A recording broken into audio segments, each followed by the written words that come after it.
where the moon and water meet, somewhere close to harmony, when the world is sound asleep.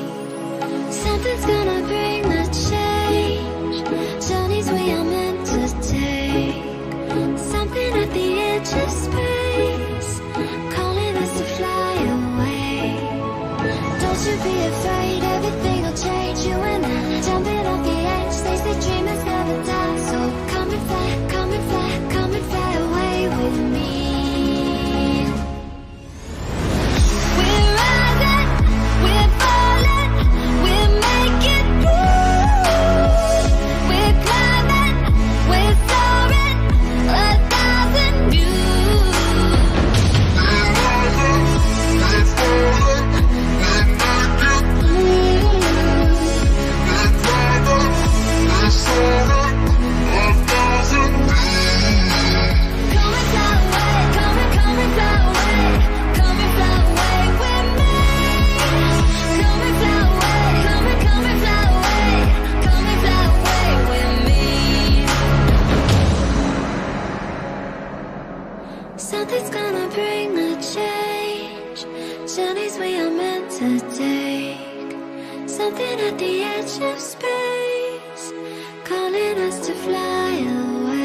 Oh, ladies and gentlemen, it is time for round 2 of the Age of Empires HD Edition Titans League tournament.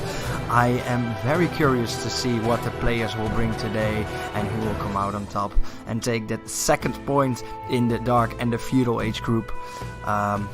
Let's, as always, get rid of the music and the abrupt cut in the music. And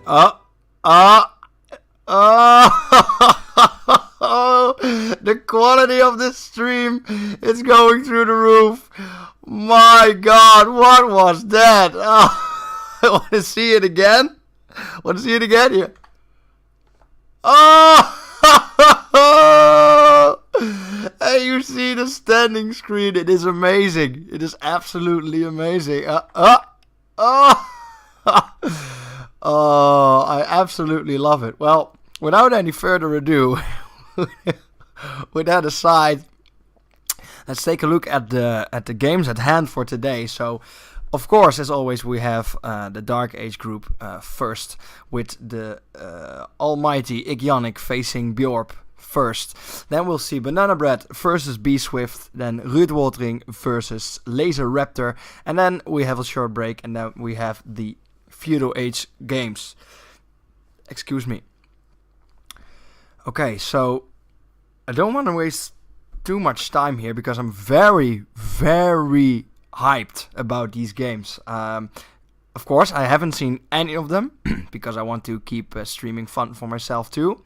But the players told me a thing or two about what is going to happen, and well, I think we have a couple of surprises laying around for ourselves. So let's go to the games. And let me start up this bad boy. Wait, is the yeah, okay, it was crashing. Did it show a black screen? I'm not sure. Well, it doesn't really matter. On the right side, on the right side. I'm sorry, guys. I'm still it's still early in the evening. On the right side, in blue, it is Igionic playing as the Saracens. The Saracens, interesting. On the left side, in red, it is Bjorp playing as the Byzantines. Ooh, the Byzantines, placing a house on the side of the map. Why? I don't know. The Saracens. Igionic is playing the Saracens, and of course I have for you prepared the bonuses that the Saracens have. The Saracens, interesting pick here for Igionic. Very interested to see what he's going to do with this civilization here. The Saracens are a camel and naval civilization, and their market trade costs only 5%. It's a very interesting bonus that has some real niche uses for some strategies. For instance, when you want to castle up earlier, you can do this by buying the resources that you need from the market, and you do that so much more efficiently than your opponent, because I think other civilizations have to trade 30% of their resources to get the trade that you want, and the Saracens only have 5%. So it's a really interesting bonus that can, when used correctly, can be really strong in my opinion. So interested to see if Igionic actually will make use of that bonus. Then of course we have the transport ships that have double hit points and double the carry capacity. Can be handy in a map like Highlands, and I'm suspecting that Igionic picked. This is one of the reasons why Igionic picked this civilization. You can get your units across more safely if these shallows. There's some sheep here actually. I wonder from who these sheep are. I think they're from Igionic. So if this shallow here is blocked up, of course we will talk about the map shortly, and I will elaborate some more about the general strategy. But yeah, so if this is blocked off, you have the transport ships that carry you over safely. Then we have the galleys that attack 20% faster, so also that's something to get that naval priority here in the river. Again, that word naval priority, so important in a game like Age of Empires, and also pretty important in Highlands. Again, I will talk about this later. So yeah, the faster firing galleys can be useful. But again, we have to see if Ionic actually makes use of this. Then we have the cavalry archers that have a +3 attack versus buildings. Really interesting bonus, really niche bonus. The extra damage that your buildings can take your opponent off guard. And when they wall it off with palisades or maybe even houses here, and you just come at them with cavalry archers and start shooting them, most players won't really mind. They will send a villager, they will maybe rebuild buildings after or behind the buildings that wall it off. But with the cavalry archers from the Saracens, you do so much more damage that it can really take your opponent off guard. So also something that Ionic might use in this game. Then we have the Mameluke, a unit that is discussed quite often on the internet because it's so strange. It's we see something really nice by the way here from Ionic. He's forcing his deer here to the town center, and with this he is not having to build a mill actually next to the deer that are over here. A bit unfortunate that it doesn't really go as he wants, but I think he will try again, or he's just gonna scout. Don't know. Well, it's a shame. Well, it's something you should definitely practice if you want to really up your efficiency in the early stages of the game and get your deer to. Yeah, he would just try it again. Okay, so let's just. Well, I'll explain the Saracens further. Let's see if Ionic actually gets this deer. The Mameluke, so it's a ranged unit that does melee damage. The damage that he does counts as melee. Okay, he actually goes for the safer option this time with his mill. Probably the smartest thing to do here. And he will probably continue on with this there. So some really nice micromanagement there from Ionic. And actually sacrificing this time of his scout to not look at his opponents, but just to make his beginnings that much more efficient. So the Mamelukes, I will talk about them more when we see them, because you don't see them that often, because the uses they have are pretty, there are little good uses, so we'll have to see about that. Then you have the unique technology, which is Zealotry, which gives your camels and Mamelukes extra hit points, makes them extra tanky. It's more often used for the camels than it is used for the Mamelukes, and it makes them a bit more sturdier, which they definitely need, because camels can be a bit squishy when in awkward situations. And then you have the team bonus, which is that foot archers have +1 attack versus buildings too, so a lot of ranged damage that has extra damage versus buildings. Really interesting civilization. You don't really see the Saracens that often, and it is because the things you have to do to make them stronger than the other civilizations are very strange, very niche. So people really have to know what they're doing in order to make this civilization work. But I'm sure Ionic has the knowledge to do it, and I'm interested to see. I'm saying that a lot, that I'm interested to see, but the game is so interesting, guys, and I really want to see Ionic at work with the Saracens. So let's move on to the other civilization. And that was, of course, the Byzantines. Yes, the Byzantines. I've actually made a chart today showing how many picks there are for every civilization. And Byzantines are actually on top, tied with the Mongols. Byzantines and Mongols have both been picked 5 times now. So for the Mongols, not so strange in my opinion. Mongols are, of course, one of the premium picks in the tournament and have always been an online play. Mongols are a very strong civilization, but the Byzantines not so much. They are a very defensive-minded civilization that, well, they're not weak by any means, but they're not strong per se. So I'm very interested and curious why this is. Oh, we see some multiple sheep killings going on here. It's pretty painful.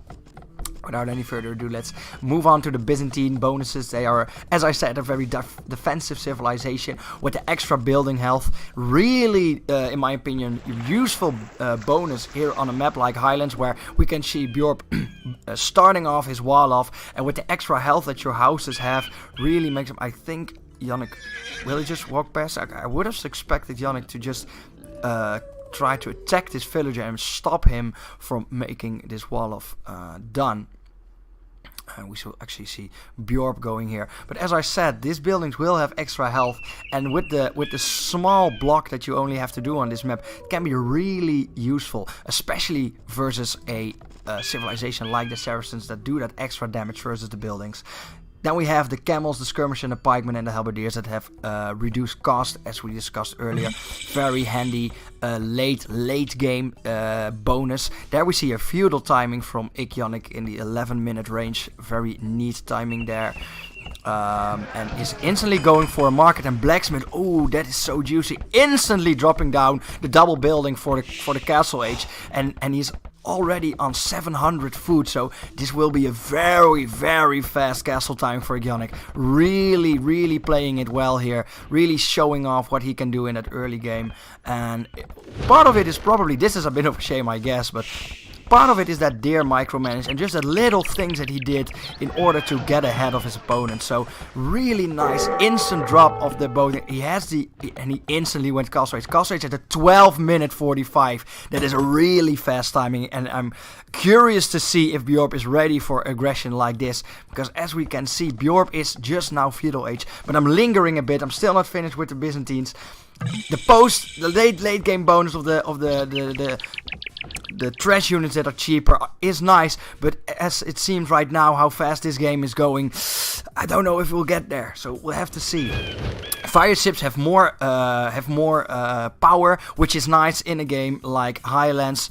We'll see if Bjorp actually will go for the fire ships to get that naval domination. Ikionic is in no way, shape or form busy trying to get naval priority, so not really a relevant bonus as of now. We have the advanced, the reduced cost for the Imperial Age, which is also nice for that late game, and the town watch that is free and makes that block a little bit more useful and makes your civilization just that safer. Then we have the Cataphract, very powerful unit with armor versus anti-cavalry damage. It's more effective versus pikemen, more effective versus camels, all that sorts of good jazz. And then of course we have the Logistica bonus, which gives the Cataphract that trample damage that makes him so powerful. We actually see some sneak. I have the hiccups, so annoying. There's some sneak villages here for Ikionic, and they're actually moving. So Ikionic clearly has something planned here to do, and I think that he just spotted the attempt to a wall off from Bjorp, and actually elected to sneak those villages in before actually got something done. And there Ikionic goes. A castle age of 50 minutes and under 30 seconds. That is really fast. And now we'll have to see how he uses it, because he needed so much resource to activate. He goes... Oh, guys, we are in for a treat. We will see a very fast monk rush here with double monastery. Let's see how much gold he banked. He banked 400 gold, 500 gold right now. So he will pump out these monks really fast. And what we will probably see is that any resistance that Bjorp will be able to put out will be just converted. So this is a very interesting strategy to see, and you do not see it that often. And it's very interesting that Ikionic actually chose the Saracens for this strategy, because they are not the best for that, as that per se. And oh, look at Bjorp. He thinks he's safe. He thinks he's safe. He only sees a scout. He has no idea that there are monasteries here. He has absolutely no idea what's coming from. We actually see Ikionic here making a defensive formation with his houses in an attempt to make his play more efficient and work better. We see the monks actually do some healing, and I'm interested to see what Ikionic will actually do with these monks. I see a question in chat, Juicy45. The overall rating from the players is like between 1200 and 1700. Everything in between that. It's a tournament for beginning to intermediate players, so that's the rating on HD, of course, that you'll find here. Well, it looks like Ikionic is just stacking up on those monks and will probably attempt... Yeah, there we go. And I'm curious if he's actually going to try to convert villagers, or that he's going to look for any units. No, he's going for the villagers. And he doesn't have... Yes, he has to do it one by one. He doesn't have the upgrade. And there he converts 2 villagers. And I think Bjorp now has to ask himself what in the hell is going on. Didn't even finish the wall off. I think he's that flabbergasted about what's happening. And quickly building a barracks. And it's really in a real pickle here. Let's go to Ikionic and look for... Bjorp actually asked for mercy in chat. which I can imagine. Ionic is actually supply block, but will just push with 6 monks on a 19-minute timer. That is insane. He did this strategy insanely fast. Execution so well, and Bjorp has no chance of finishing this barracks. Every villager that will attempt to get this will just get converted, and we see Ionic making use of the monks by actually getting some relics for himself. Like, as you see, if he went and scouted the relics, no, he didn't. He probably should scout somewhere, and here Bjorp will actually attempt to fight with the monks, and we will see who will win. So this is so insane. What a game. What a game. Oh my god. Will they get converted? Will they get converted? They will have to regenerate. This monk has 100% fate. This will have to regenerate. So we have a couple of monks that have to regenerate, and a couple of monks that can convert, and we'll actually see all these villagers get converted. Oh my god, what a crazy game. What an absolute crazy game. We still have monks with 100%. I was actually targeting Ionic to see if I cannot see what upgrades he got. That's so unfortunate. Well, I really need that add-on so I can watch there's an add-on where I can see the upgrades. I still don't have it. I really have to get myself that one. Meanwhile, Bjorp, yeah, what do you do in this situation? This is for newer players, virgin territory. I'm sure people have no idea how to deal with this, and I think the best bet is to really indeed sneak in another barracks and start making the military units, and you just need more units than the monks can convert. But with a deficit like this, it's so hard, and all the monks will just get converted, and there's absolute, despite his enemy asking for mercy, Ionic is saying none of that, and he is just making a siege workshop in the base of his opponent. What a nasty way to go.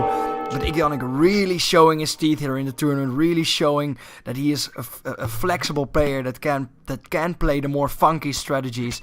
I would certainly call the Monk Rush a funky strategy, but viable nonetheless, as we can see here very clearly. We just see Ionic getting the lead more and more, making villagers in his own base. He's actually going single town center, I think. That's not a surprise, because the Monk Rush is quite hefty on the economic side, and we'll just see him converting extra villagers from Bjorp, and we'll here see the first barracks coming for Bjorp, and we'll have to see if he actually manages to get units out. But the problem is, he has to stock them. He's trying to upgrade them, but then he has to garrison the units, because if he just gets them out one by one, they will all get converted. There is no way they will stop this Monk Rush. He actually got the upgrade and is now converting houses, probably even attempting to supply block his opponent. Oh my god, this game is absolutely amazing. Can I get a pog in the chat, boys, for the monk? Is there a monk emote? Let's go. Will he kite? No. Will the monk... Oh my god, will the monks get killed by the villagers? There is an uprising! Revolt against the faith! Oh my god. But despite the monks, it's a bit of a shame that they will get killed. It's 100 gold each, so that's a bit painful, and this gives Bjorn actually a window maybe to do something. But oh, the mangonel shot actually gets to hit the villagers, and we'll probably see Ionic here attempting to kite with these. Oh, they will just get one shot. Yeah, he will try to get away, and meanwhile just attack with the other mangonel. Yeah, very, very common strategy there, the multiple mangonels. And we'll just see all Bjorn's villagers just getting converted. He's on 14 pop. He's on 40 pop. His opponent is on 58. There's no way he can get back from this. What an amazing game. 25 minutes in, and what an absolute train wreck for our friend Bjorp here.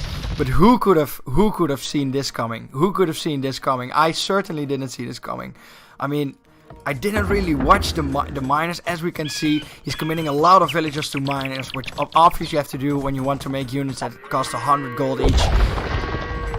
So, if we had scouted that, but the way the tournament went for the first 2 days, really wasn't any sign of funky strats, but my god, what a treat.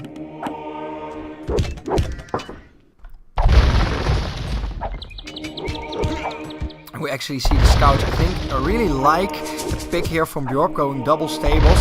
maybe a bit of a shame to also make the archery range, but the scout's really what you need against these monks. But they will just get converted too, and it's so hard to fight against this. You have to micromanage it so well and time your engages so well, but it's just unmanageable at this point. And the town center will actually get siege at minute 26, and I think Bjorp will have a hard lesson to learn here about the monk rush that executed so well.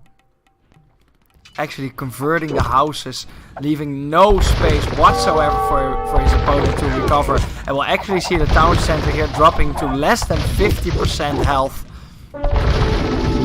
And this is just a matter of time. This is a GG, I'm pretty sure here. The monks will also just get converted. And look at the micromanage from these monks. You have to actually click these monks separately in order to get them to convert different units. You need the upgrade. I think it's theocracy. I'm not sure. I think it's theocracy that makes you convert multiple or one enemy with multiple monks. But yeah, we just see Ickonic continue to put pressure on his opponent, and this town center will surely go down. There are 4 mangonels surrounding it. There are now scouts that are actually from Bjorp surrounding it, and there is absolutely no chance for Bjorp to recover from this. I can't imagine. We'll see Bjorp here. Another thing we'll see multiple times here in the tournament. We'll actually see Bjorp doing something of a artsy thingy with his palisades. Actually curious to see what he will write.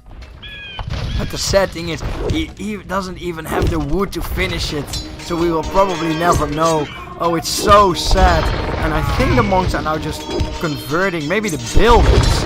I think they're actually converting, but the town center is down, and there go the production buildings. So even the production buildings that Bjorp made are not even his anymore. And oh my god, what a painful game! What a painful game for Bjorp. And what a statement of Ickonic. What a statement. The first game we saw from Ickonic, it was a slower game. It was a game where I think he was just stretching his legs. And now he comes in and he says, this is Ickonic, and I am going to get far in this tournament, and you'll have to stop my monk rush in order to win it.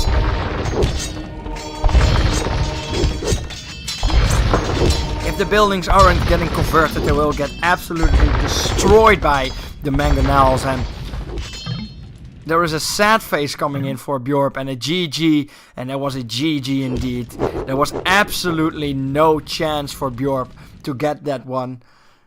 And my god, what a first game of the day. What an absolute delight to watch. The monk rush, the Saracen monk rush from Ickonic on the Highland map. So unlikely. I didn't even get the chance to talk about the Highland strategy, but well, there wasn't really a reason to, because none of it was used. 2 sneak villagers, double monastery, super fast monk rush. Beautiful. We can look here at the stats, but I don't really think that they show that much. I'm actually interested to see how much 4k gold collected instead. 300 gold K, or 300 gold K, yeah, English. 300 gold collected for Bjorp. So you can see the focus on that gold in order to make this strategy work. It's a really risky strategy there, because if you do it all in like this, as Ickonic did, and it goes awry in any sort of way, you're absolutely boned. It's really hard to come back from that, but Ickonic pulled it off. He pulled it off. And that will mean that Ickonic will go on top of this group with 2 points now. One from B Swift and one from Bjorp now. So 2-0 for Ickonic and 0-2 for our friend Bjorp here. Well, he had some harder matchups to begin with, so really unlucky start there for Bjorp, but we will have to see if he has a chance against the other contenders. Now, what a start of the day. What a start of the day. I hope that this is the standard for the games to come. Yeah, I'm a little bit speechless actually. I really didn't see that coming. Well, next we will have Banana Bread versus B Swift, and of course we've seen Banana Bread and B Swift last week. We've seen Banana Bread win versus Ruud Woltering, and we have seen B-Swift lose against Igionic. But now that we've seen Igionic in his, well, I wouldn't say full form, but strong form, it is to be expected. So let's see if B-Swift can actually take a point here and even it up, and maybe Banana Bread can take the 2 points and tie himself with Igionic, and well, 2 wins is actually probably all you need to get out of the group stage. So let's see if Banana Bread, just like Igionic, can secure himself a spot to that knockout phase. We'll load up the game. Banana Bread versus B-Swift. Let's see what kind of shenanigans we will see in this game. Loading times are very long today. I'm not sure why. On the left side, in blue, it is Banana Bread as the Franks. On the right side, we have, in red, B-Swift as the Persians. Now, chat can decide. Should I go over the civilizations? Because I've covered them both already, multiple times, I think. If there's people in chat who want to see the civ bonuses again, I will put them up. And if not, then I will just go into the game and see if there was actually something to spot early on. I see a yes. Please tell me. Okay, well. There we go. Let's then start with the Franks. Let me bring it up real quick. The Frank bonuses, there we have them. The Franks, of course, the feared Night Rush civilization, the cavalry civilization with the cheaper castles. Cheaper castles are often used to make the aggressive castle positionings that you can just put out faster than your opponent and really set yourself a foot in that. That's not a correct sentence, but I guess I know what you mean. I mean that you have a strong position in the base of your enemy.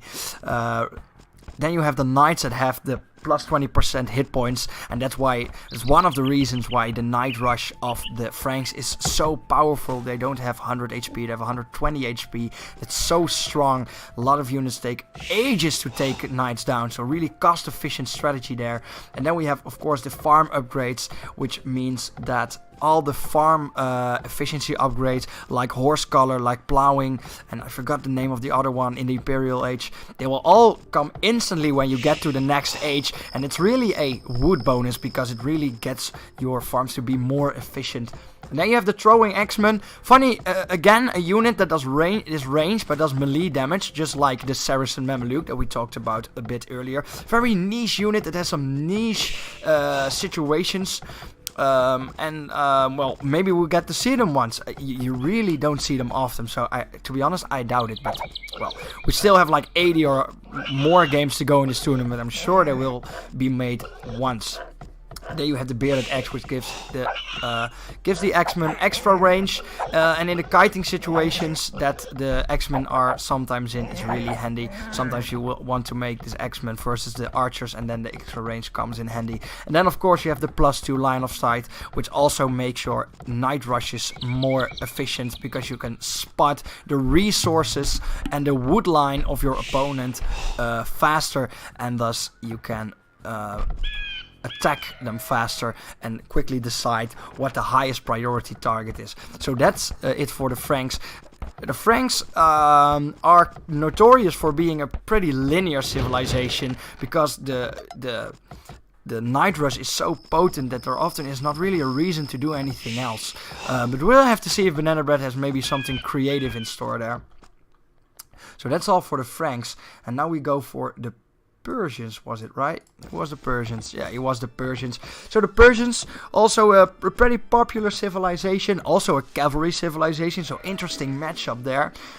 They start with extra food and wood, gets you to give that extra time. I talked about this earlier. If you have trouble finding your sheep, which B-Swift didn't, but when you do, you have a little bit more time. You can make that extra villager, and it just gives your civilization more consistency. That's the biggest reason I like that plus 50 food.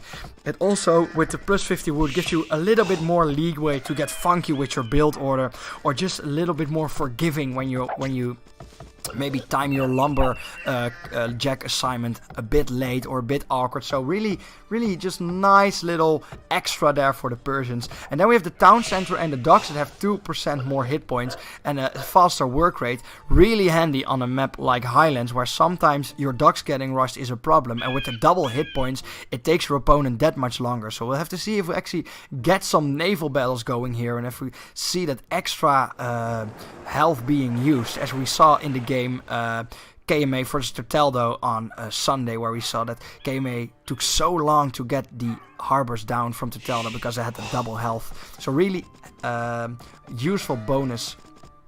Then we have the War Elephant, the super tanky frontline unit from the Persians that can be used with maybe cav archers or maybe archers, but really a way for the backline to do the damage and be safe.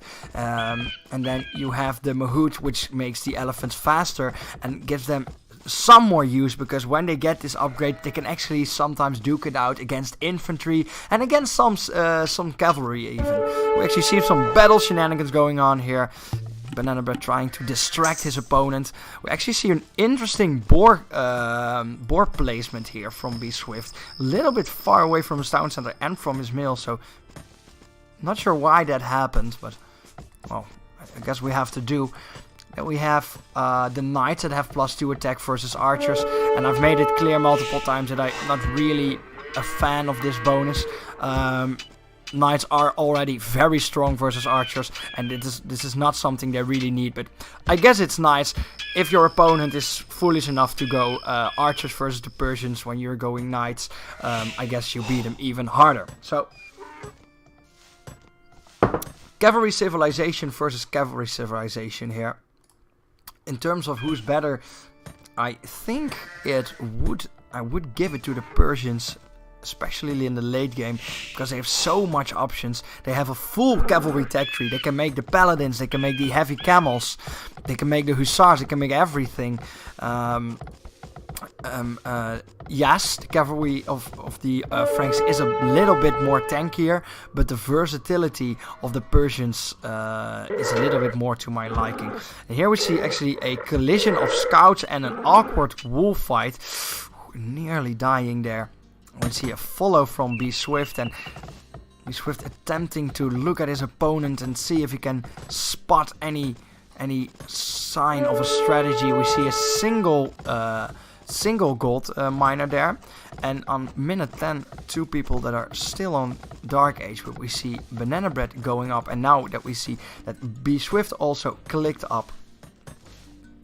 The tournament began 1 week ago. 1 week ago was the first round, Juicy 45, and there will be a round every week. The Dark and the Feudal Age groups will be shown here now at Tuesdays, and the Castle and Imperial Age groups will be shown at Sundays, and this will go on for a month or two. So if you like this stream, you can. Oh, what is this? I have to interrupt my own sellout story there, because we see some other shenanigans. What is up with today, guys? What is up with today? We see Banana getting Feudal Age a little bit more earlier, that 11 minute mark, not too shabby. And I think yes, he did see it. He did see it. So he does realize, and he walled it off so quickly. Nice reaction timing there for from Banana Bread, and preventing his opponent from actually getting in. So I'm not sure what B Swift was thinking here. I'm not sure what his strategy is, but he will actually just start and tear down this gate. And as you know, the Feudal Age walls are a little bit weaker, or actually a lot weaker than the Castle Age walls, because you can also do some really nasty shenanigans if they have their full strength. So these walls will actually go down pretty fast, and I really want to see Banana Bread just making extra buildings here. He has to continue walling this off, or the villagers will just start pouring in. I'm interested to see what Banana Bread will actually do against this, well, very odd strategy, frankly, of just a villager rush. I'm sure B Swift will put down some buildings or something once the gate will actually go down, and Banana Bread did not build any buildings around it, did not go further with his block off, so these villagers will actually reach the other side. And now what will happen? You would think that this is a Spanish maybe supremacy strategy with an imperial with the imperial villagers, but no, we are in the feudal age, and B Swift just sent 80% of his villagers to his enemy's base. And he's making we're seeing it's the Persian douche, ladies and gentlemen. It's the Persian douche, of course. He actually deleted his own town center, because if you have no town center before the castle age, you have the option of building a new one in order for you to get a chance to get back. And we actually see B Swift here building his town center right next to the town center of his opponent. And as we've seen in the bonus of the Persian, the town center of the Persians have double the health. So once his town center is up and he puts his units in, he can actually beat the town center of his opponent. Oh my, oh my, oh my. Well, if you were bored of the other games being a little bit slow, you've come to the right place now, because here we see the 44k health, almost 5k health town center for the Persian, and the 2.5k health for the Franks. And now we'll have to see how Banana Bread's actually going to deal with this. Also, a very, very aggressive strategy, and once you fail, it's all over.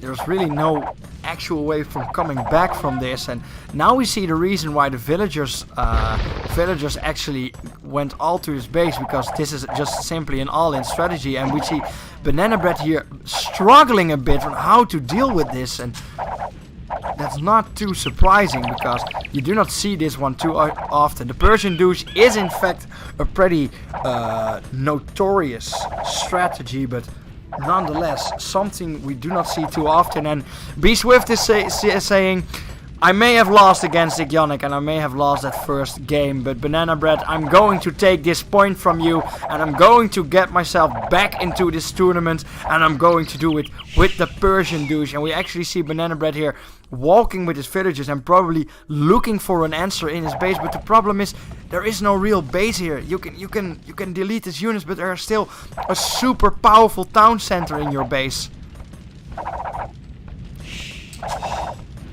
And if Banana Bread doesn't just repair his town center, he will actually lose it.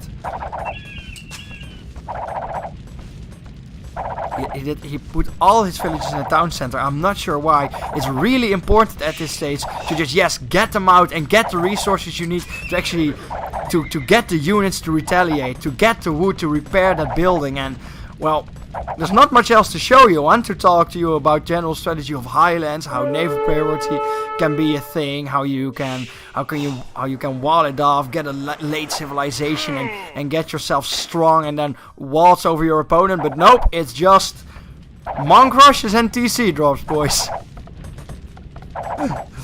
So we'll just look at this and watch Banana Bread's town center slowly go up in flames. We see him quickly cutting down this tree and gathering the resources to repair his town center. It's only at 500 health left. His opponent's town center is at more than 2k health left, so really nasty situation there for Banana Bread. And he actually built a stable here, so he's trying to do something with scout pushes, but it will not do.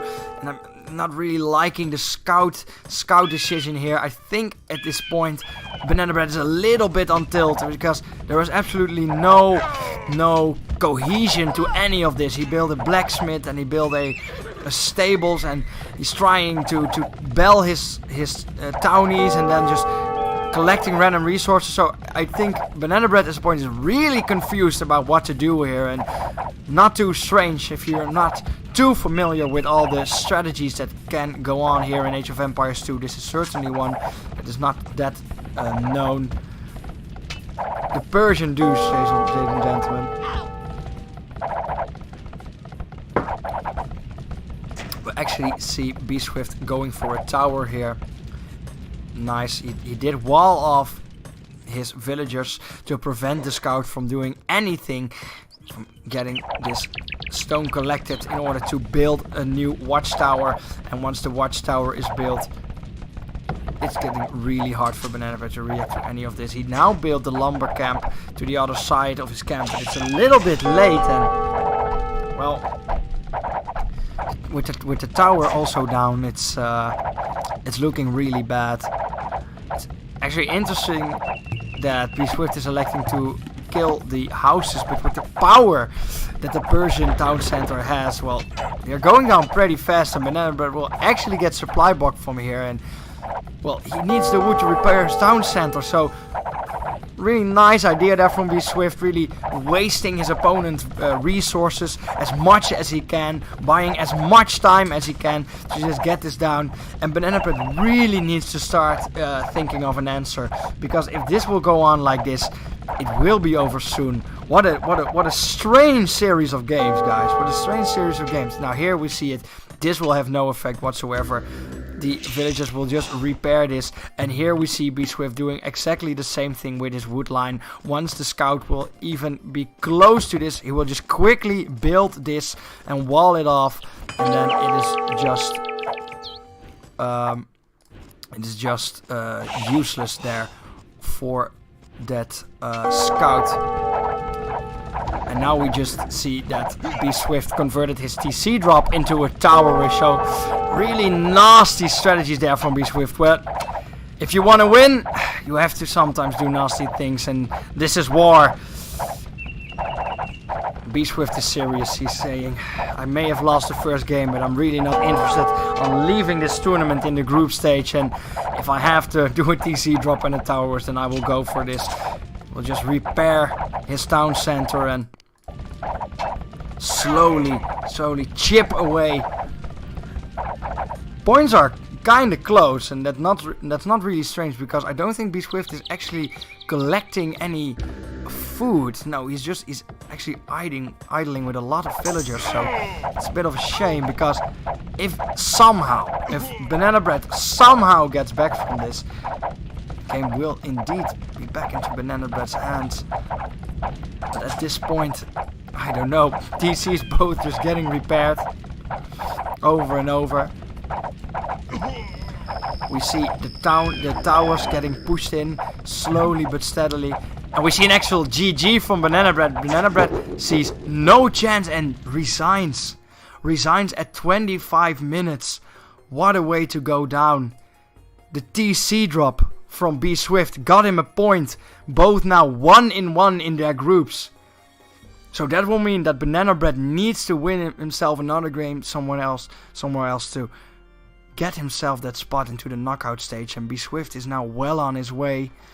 And also Banana Bread is saying, if you're fighting against me, well, you better prepare for the dirty tricks, because I'm not afraid to pull him out and just build my Persian town center into your base. And Banana Bread didn't see a way out. And I think what we've seen clearly is that Banana Bread was way too caught off guard by this and had no idea how to actually respond to this, and just didn't really do anything and died and then resigned. I don't think it was the wrong decision. I also think Banana Bread is a little bit sad, so we'll have to see if he can come back from this next week. Congratulations to B Swift for the first point in this tournament. And wow, guys, we'll have a short evening today. It's not even 8 o'clock, and we are going to the last game for this group. That is pretty interesting. So, I forgot to go to the correct screen. Wow, two very fast games indeed. Both done around the 20-minute mark. First Ionic versus Bjorp with that Monk Rush, and then now Banana Bread versus B Swift, and B Swift just pulled out the famous Persian douche and destroyed Banana Bread with it.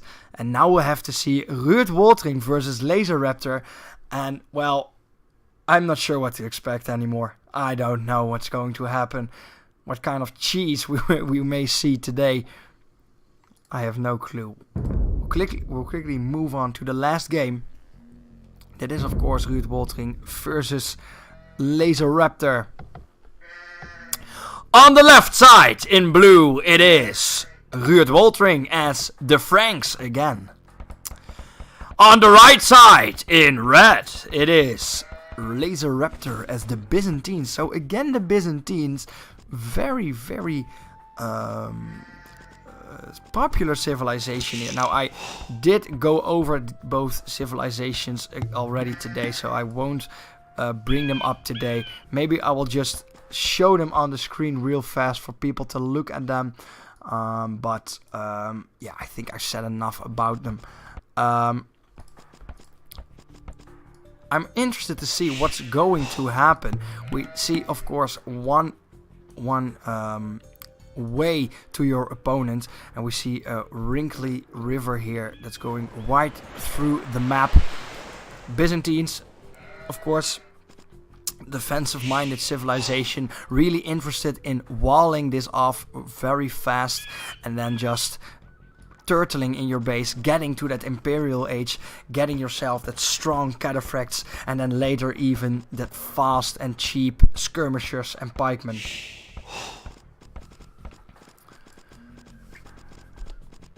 On the other side, of course, we see the Franks, and as I said before, pretty linear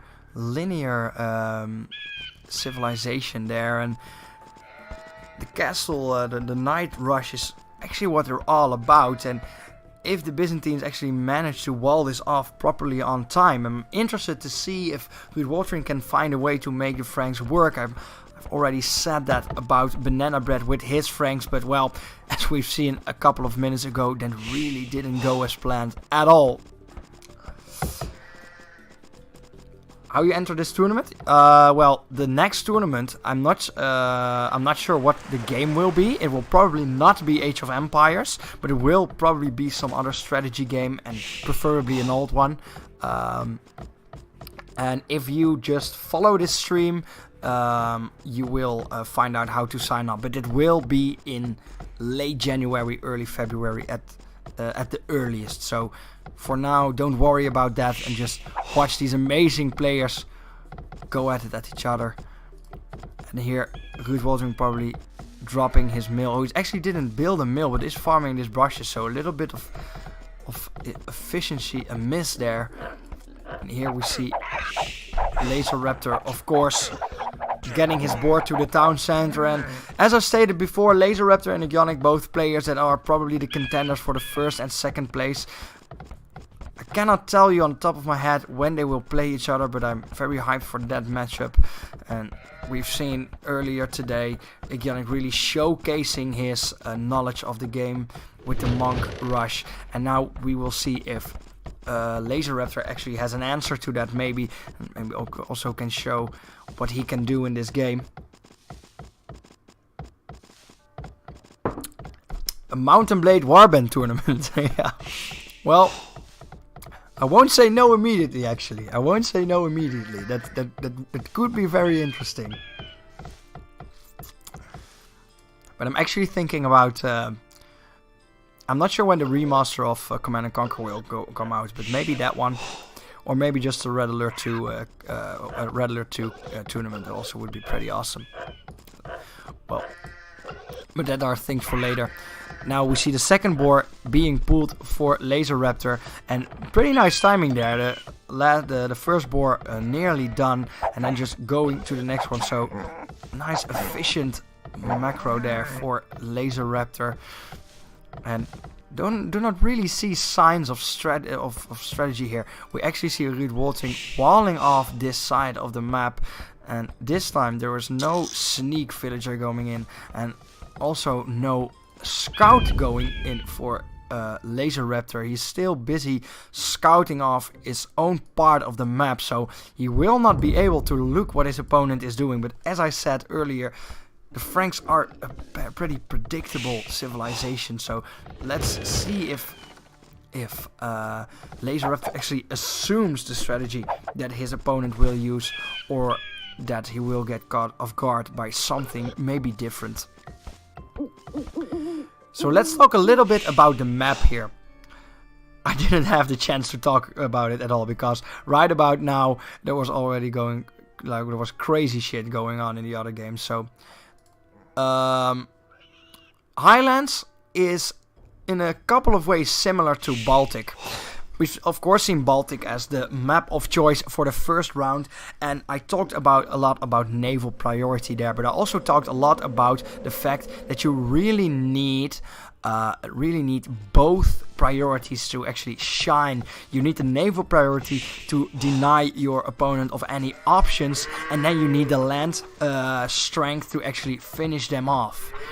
Now, in Highlands, that is also kind of true. Once you have a good wall off here, there's really no fast way to get to the other side.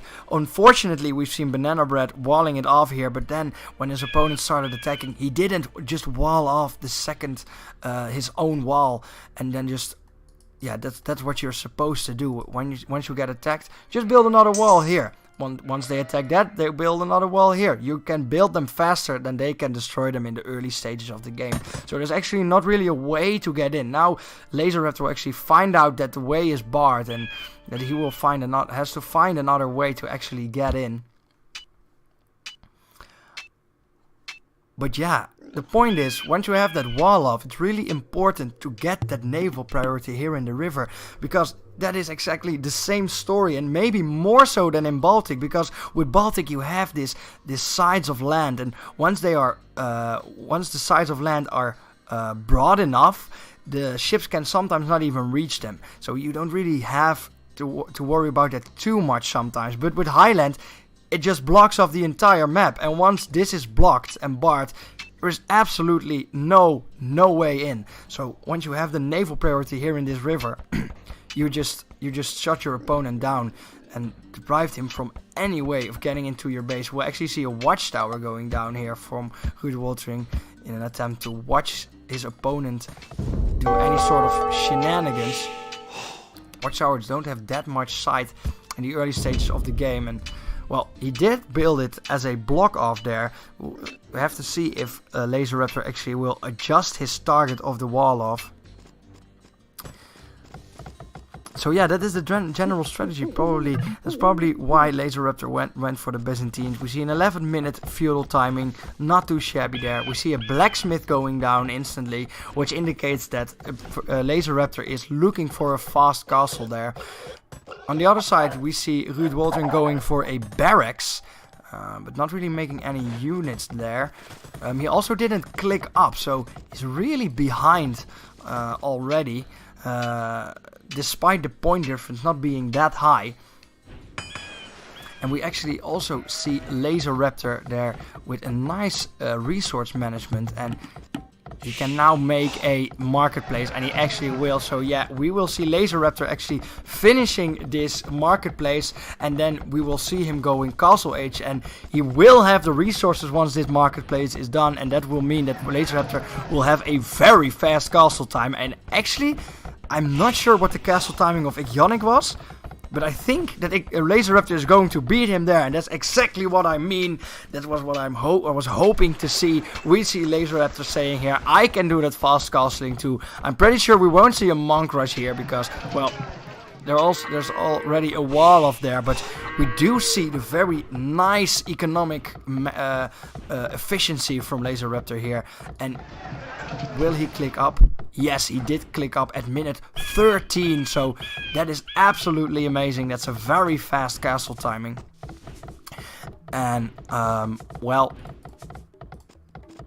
Ruud Woltering actually did click up to the Feudal Age, so he will get Feudal before his opponent gets Castle, but he is behind by a large margin, and he needs to pull out some funky strategies to get ahead, and it's maybe in his best interest to get that naval priority before his opponent will just waltz over and just take over with the Castle Age units that are that much stronger. In terms of wood lines, Laser Raptor is a bit unlucky there. He has an opportunity to wall this off, and he can wall that off.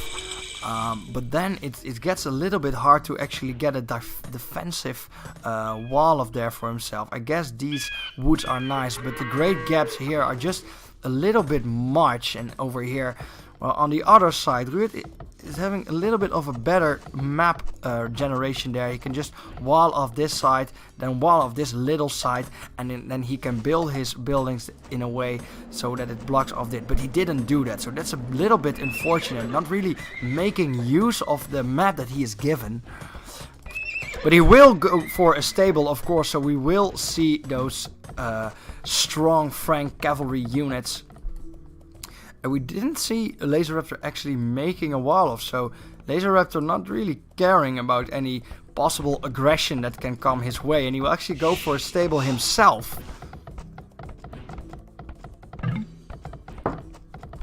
And he will be castle 8 at minute 16. Now I do think that Yannick was a bit faster. It's a shame I didn't check it. But I think it was a little bit faster, but minute 16 is fast nonetheless. And we will see a second town center going down instantly. We see a stable going down.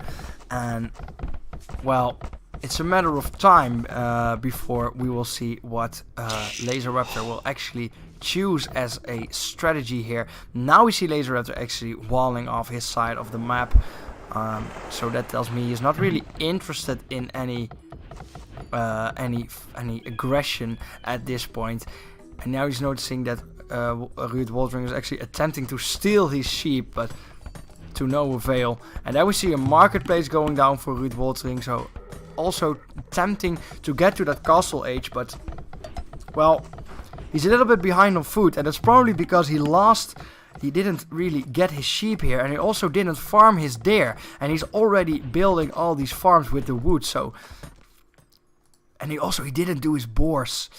Ooh, that is really not what's supposed to happen. You really need to do these boars. You really need to take these free food opportunities in your map in order to get on par with your opponent, especially when your opponent is Laser Raptor that knows how much food is on the map.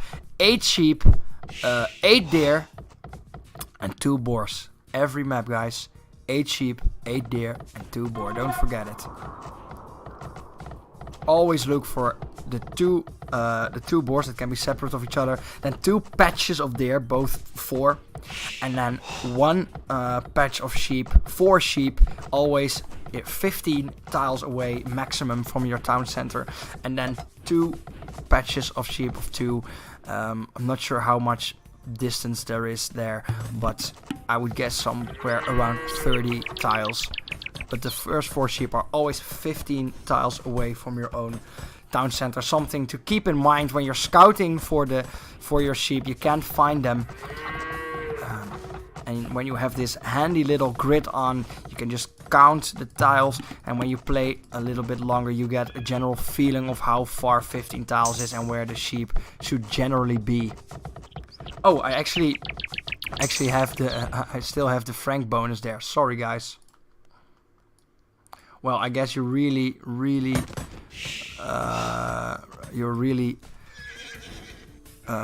what's the word that I'm looking for here? You're really familiar with the Frank bonuses now, and we see Laser Raptor going for a dock, and he is making a transport ship, and he has these knights. He has no upgrades for them, but he does have a blacksmith. Actually, Houts. That's a little bit unfortunate, but we will see these knights going at it. So we will see Ruud Woltering getting his own strategy shoved into his face. He is still Feudal Age, and he didn't click up yet, so yikes, that's going to be a little bit painful. You can build spearmen, but they are a little bit weak against these knights. There they go. Let's see. 4 knights. 4 knights, no upgrades, but a double town center strategy here for Laser Raptor. Really going for that aggression and balance, and economic balance there. The 2 town centers allow you to get your economy going faster, but it also allows you to have some resources left for some shenanigans. So Laser Raptor actually has no idea where his opponent is, because he didn't get to scout his side of the map, so he really has to look for his opponent, and I think that he saw this gold patch and that makes him think that his opponent is here, so he will lose a little bit of time there with these knights, but fortunately they have the oh no, he's not the Franks, he doesn't have the extra side. I stand corrected. But now he will go over this hill and he will find his opponent. He will not find any villagers here, however. He will maybe go over here and find the gold, but I think he will try to look for that wood line. Here he will find his opponent that should really go Castle Age. Yeah, did click up Castle Age. Meanwhile, he is bringing over more knights, and here he is going to kill the only villagers that are collecting gold. It's looking bad already for Ruud Woltering, under a lot of pressure, and he didn't really have any answer. He's now building a watchtower over here. I'm curious why, because he must know that his opponent used ships, because this wall of his is intact. Actually, a siege workshop going down on the side of Ruud Woltering, and a lot of trouble in his life.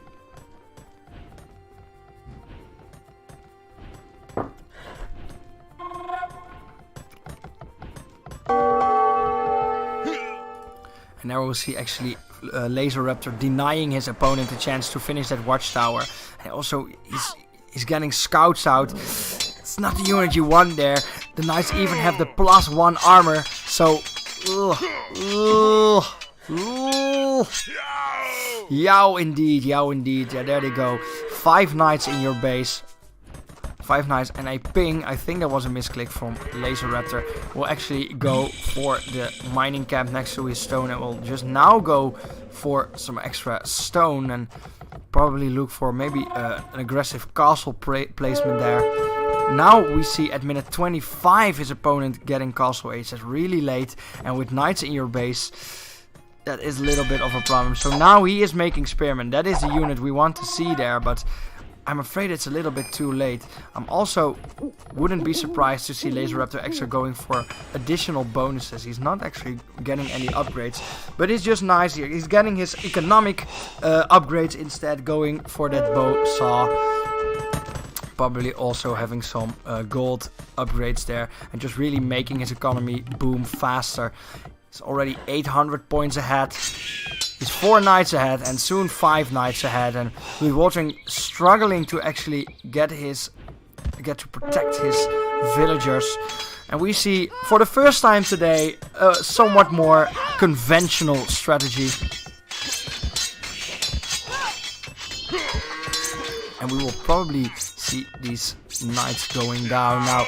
A little bit of micro is needed here, and we will actually see Laser Raptor trying to get his knights up, but he will actually commit to these fights and lose his knights here. I think he was satisfied with the damage done, but not sure if it was worth it losing all these knights over it, losing a bit of pressure there. But he's just making racks on his opponent's side. I'm not even sure if Ruud is aware of this. He has absolutely no clue what's coming. His boar are even still there, so Laser Raptor also spotting the fact that his opponent missed out on that food. He missed out on almost 700 food. That's a lot of food, and that's also the reason why it took him so long to get to that Castle Age. Always use your boars, people. Always use your boars. We actually also see Laser Raptor not really. We see him like attempting to make a defensive formation with his buildings, but I think he was so confident that he would that the fight would be on his opponent's base that he didn't really bother placing the buildings in the correct formation. And now actually we see a ram, and we see some more knights for Laser Raptor, and some pikes too for the knights. So it is a matter of time, and time is not on Ruud Woltering's side here. He lost a lot of villagers. We are at a 24 population cap versus 94. Oh, ay caramba. That is not good. That is not good whatsoever.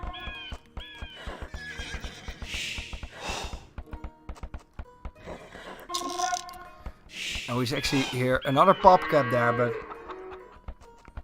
we will see the push for a Laser Raptor with strong composition there. The knights for the weaker units and for the power. The pikemen for the knights, the Frank knights of Ruud Waltering, and then the ram to bring down these walls, tear down these walls, Laser Raptor says. And here come the knights, and they will actually collapse, and Ruud Waltering actually commit to this fight. He did see the upgraded pikemen, and he did see the up to +2 knights, but he will commit to this fight, and he will lose his entire army to it. So that's a little bit painful, because that was the only option he really had. And yes, this wall will really quickly go down, and Laser Raptor will probably look for another in or look for another way to get some damage to his opponent. Well, actually, Laser Raptor just continuing to put pressure on his opponent. And now there are pikes and knights in his buildings and capped rams and no real units to stop them. So this town center is a dead town center very soon. Laser Raptor just continues on making battering rams and just destroying his opponent's town center on a 2k point deficit. This is somewhat more of a classical game in the tournament sense. I would have expected games like this a little bit more today, but this is actually the first one. And my god, what interesting games we have seen from the Dark Age group here. And also here we just see Laser Raptor showing that he really got the basics down. And we will see the knights actually looking for the resource lines. He will look for that wood line, but will spot that his opponent is not even mining any wood anymore. Actually on 23 villagers. We see Ruud Waltering actually going for an archery range. Not the units that you want against +2 armor knights. It will be absolutely useless. And I do not think the villagers will be able to stop this. Nope, they won't. There will the town center go for Ruud Waltering. And he doesn't have the resources to build a new one. So this is a GG. Oh, actually he built a new town center, but well... Is it enough? Is it enough? He can't use these farms anymore. All that wood is gone. He can't finish the archery ranges. And if he gets to finish the archery ranges, he can make units that he cannot really use to fend off his opponent's attacks, because archers are very useless against knights. And yes, I think that is the right decision for Ruud Waltering to resign there. So a really clean game there from Laser Raptor. Really clean Castle Age timing. And just a classic knight rush that got the better of Ruud Waltering and didn't only harass him but actually ended his virtual life. Really nice, neat game there from Laser Raptor. And some really fast games here. 33 minutes. It's just past 8 and the first part of this stream is already over. It's a real surprise, so we'll be done early today, boys. Yeah, let's look at that timing so that we can remember it. 16 minutes and 2 seconds. Really nice, really fast. Almost 9 minutes faster than his opponent. Absolute domination there again from Laser Raptor. So Laser Raptor also will get 2 points in this group.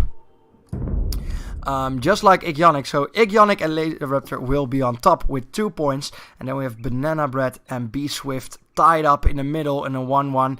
And then we have Bjorp and Ruud Waltering. Both players not really having the chance to get some points for themselves. So we'll have to see next week how that will turn out. Next week's games will actually be on Arena. So I'm pretty sure that the shorter games of today will get compromised there with the Arena, because if you know this, Arena is a map where you start with a wall around your town center, with a stone wall around your town center. So you're starting off really safe, and maybe some chances for some late game fights there to come. But for now, we will go to the break. after barely an hour into the stream. And then we will see the Feudal Age games, where we will first see Anouk Milla versus Crazy Old Wizard. We of course saw Anouk Milla last week barely losing to Lord Sias. We saw her having the basics down, but just wasn't really executing her strategy to the point where she could take that win. And of course we saw Crazy Old Wizard also with a classic Night Rush, and we will see what he will do this time, and if he will get 2 points, or that Anouk Milla will maybe find her first point. So we will be back in 15 minutes. We will take a 15-minute break, and after that we will see the Feudal Age game. So I will see you in 15 minutes, and see you later, guys. Bye.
Ladies and gentlemen, welcome back to the group stage games. It is round 2. We've just seen the Dark Age games and we will now go to the Feudal Age group. Yes, indeed.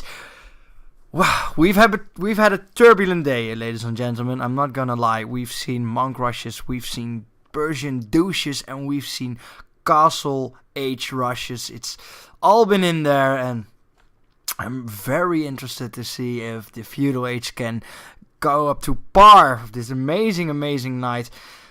First with Anouk Milla versus Crazy Old Wizard, and then we will see the legend that is Bleu Prince versus Lord Sias. Let's see if Bleu Prince actually got some practice in and see some improvement there and maybe a win. Who knows? And then we will have Dief versus Henturio as the last game of the day. So, Anouk Milla versus Crazy Old Wizard. Let's not waste any more time and let's just get right into it. Allow me to load up that game and start things off.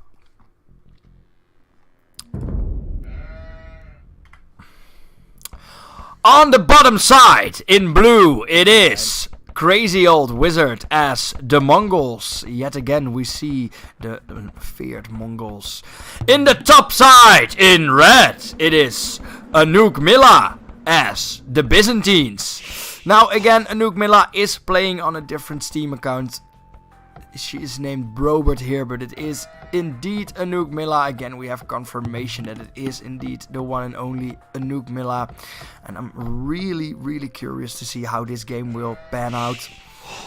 Of course, as I said before, we've seen Anouk Milla last week facing Lord Sias, and in that game she had some really nice timings, some really nice scout timings there, but she didn't really use the units to their full potential, so that's a bit of a shame. And I've talked to Anouk Milla and she said she watched the stream and that she learned a lot from it, so let's see if that's actually the case and if she can actually use that knowledge to her advantage here against Crazy Old Wizard that is already comfortably sitting on 1 point against Henturio last week. So Crazy Old Wizard playing as the Mongols here.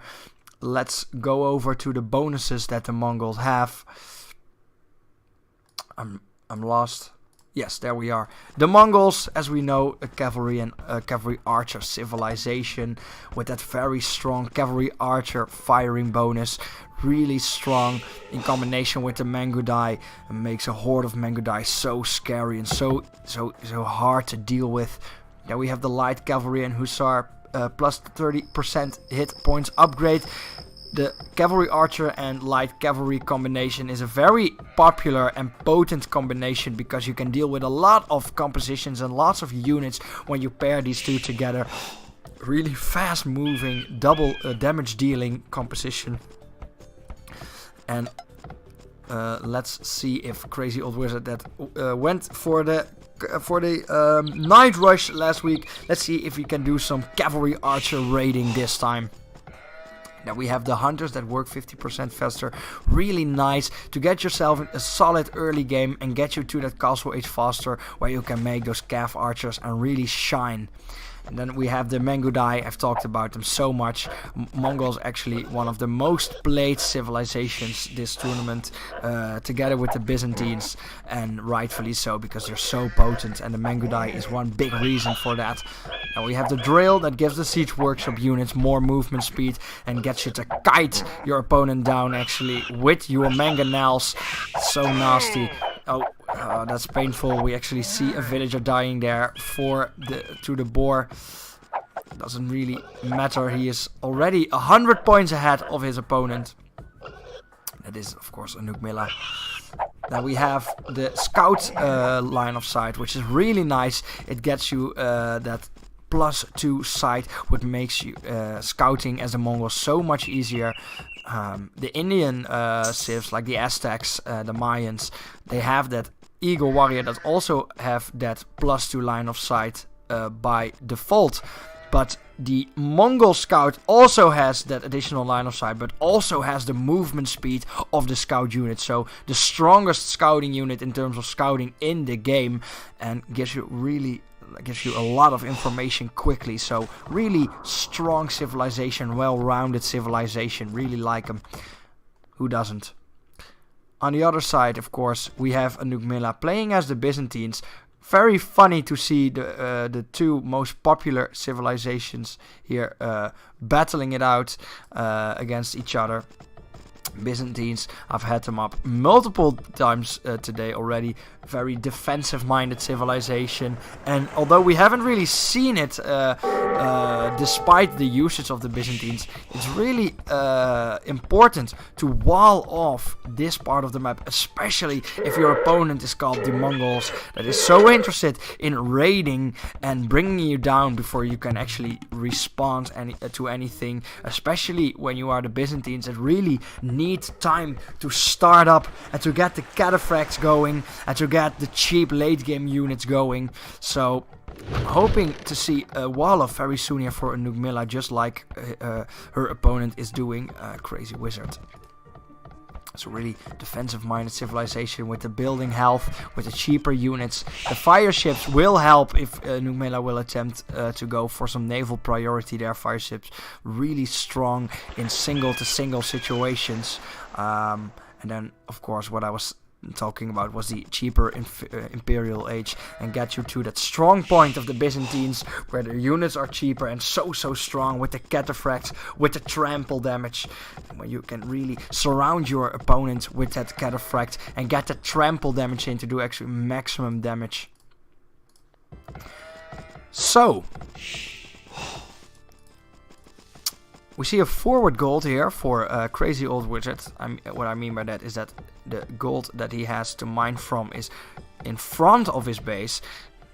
That's something you generally don't want, because if your gold is safely tucked here in the back of your camp, you have more safety and you don't have to worry about all those nasty units coming in and trying to stop your villagers from mining the gold. So despite that forward gold, we see some nice map generation here for Crazy Old Wizard.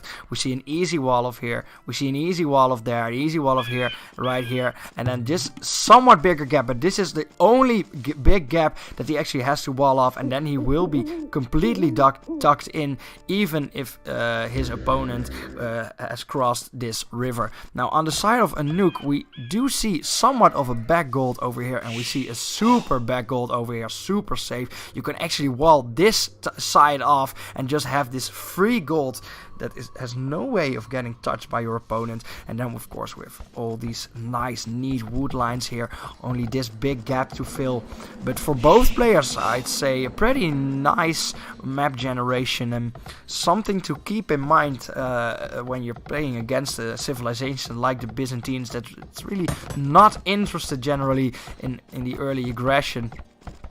Just really likes to wait it out. Against the Mongols, that can be a different story, however. Ooh. He should really... this is a bit of a shame. Okay, he's going to build a mill next to it. In this case, it's not that big of a problem since his deer are here. And he will get to use this mill for the boar and for the deer. So that's efficient in his own way. But weren't that deer there, then he should have really brought that boar back to his own base. But this is fine, I guess. He missed his sheep though. 8 sheep, people. 8 sheep, 8 deer, 2 boar. Never forget it. 8 sheep, 8 deer, 2 boar. Always look for them. We actually see Wizard here going for a outpost, so suspecting his opponent to do some cross shenanigans there. We have to see if that's actually gonna happen. Both players did not go Feudal Age yet, and both players haven't also clicked up yet, despite Anuk Mila having the resources for it. So it's a bit of a shame there, missing on the timings there.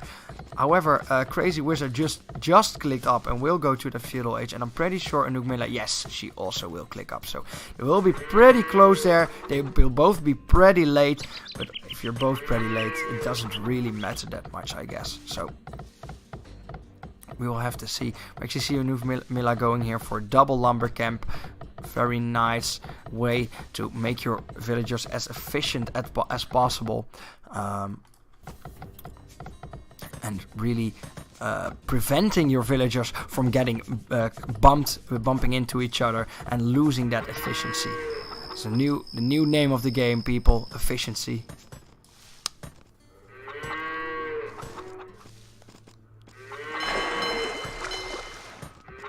Now there will go the first dock for Anouk Milla, so both players on single dock right now.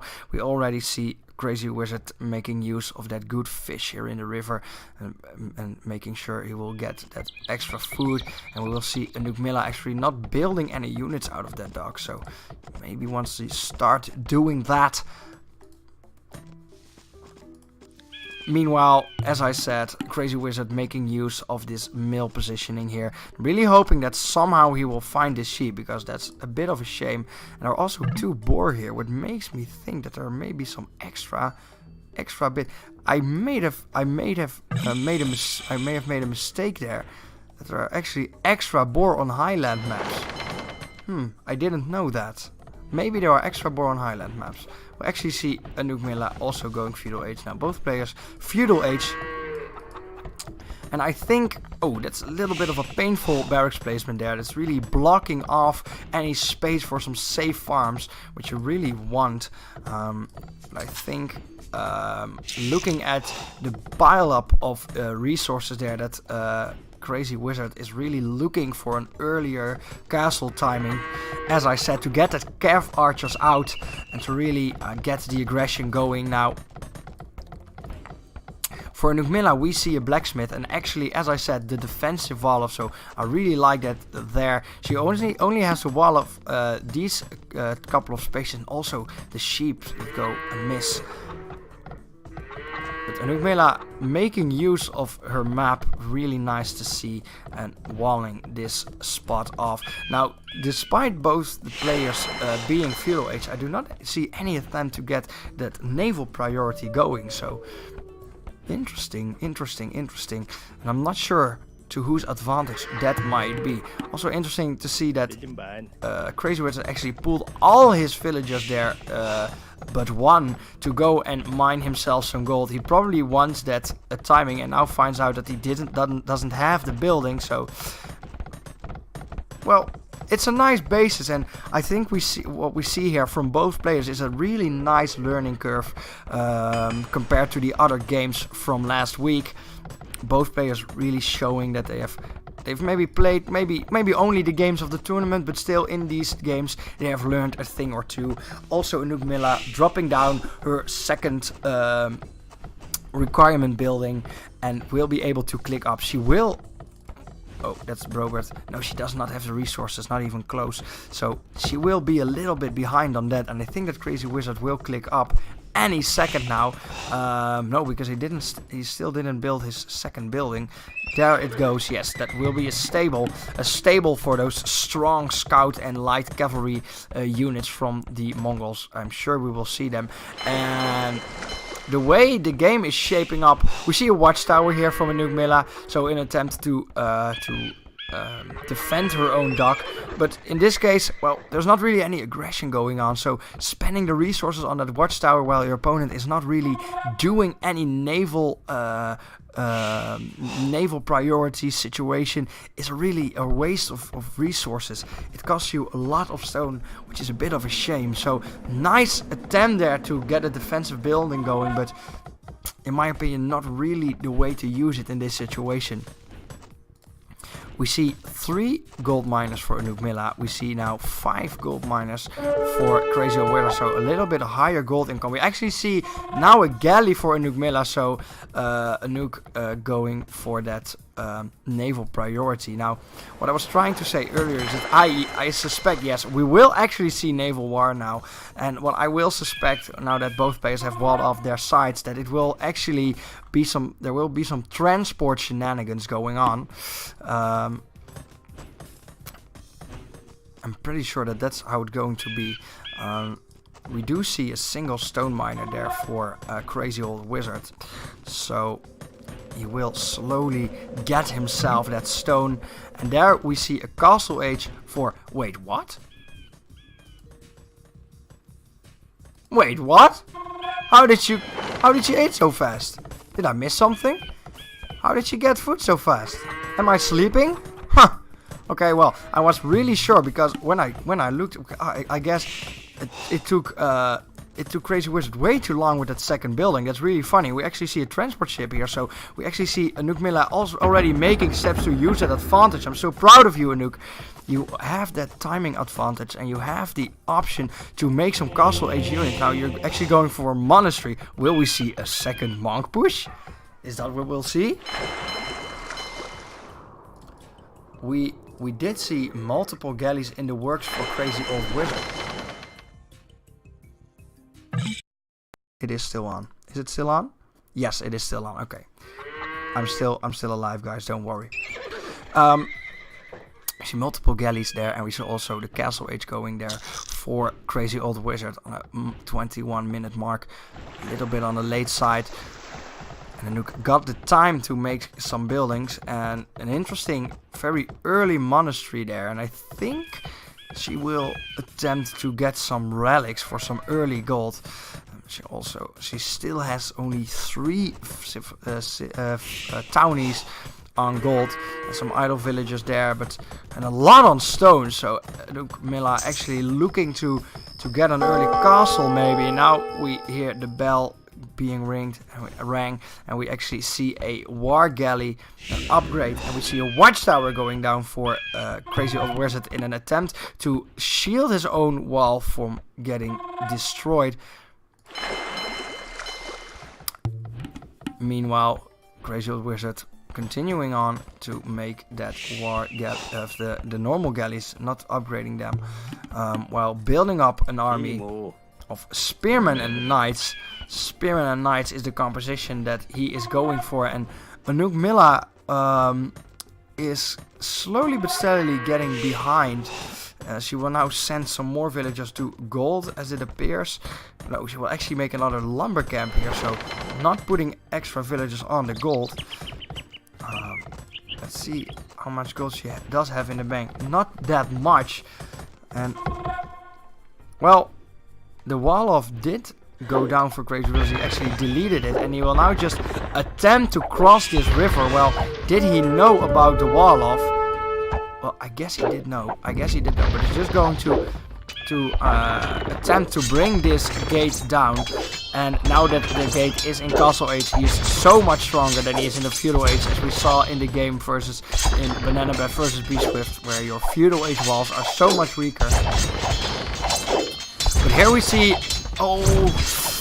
she really had to get that ship off the shore, and now could just get hit for free. And now we see Anouk Milla she was ahead on timing, but she didn't make any units. The opposite of last game, where she made units but she didn't use them, and now she really needs to make units. She's actually going for that second town center, so that's nice to see. We don't see Crazy Wizard, so Crazy Wizard going for a single town center strategy there, really going for the aggressive style of play. Well, Anouk Milla is a little bit greedy. I mean, the town center is nice for the economy, but there is no economy to be had when your entire base is going up in flames because your enemy has units and you don't. As I said, a very strong gate there for Anouk Milla, so she will have some time.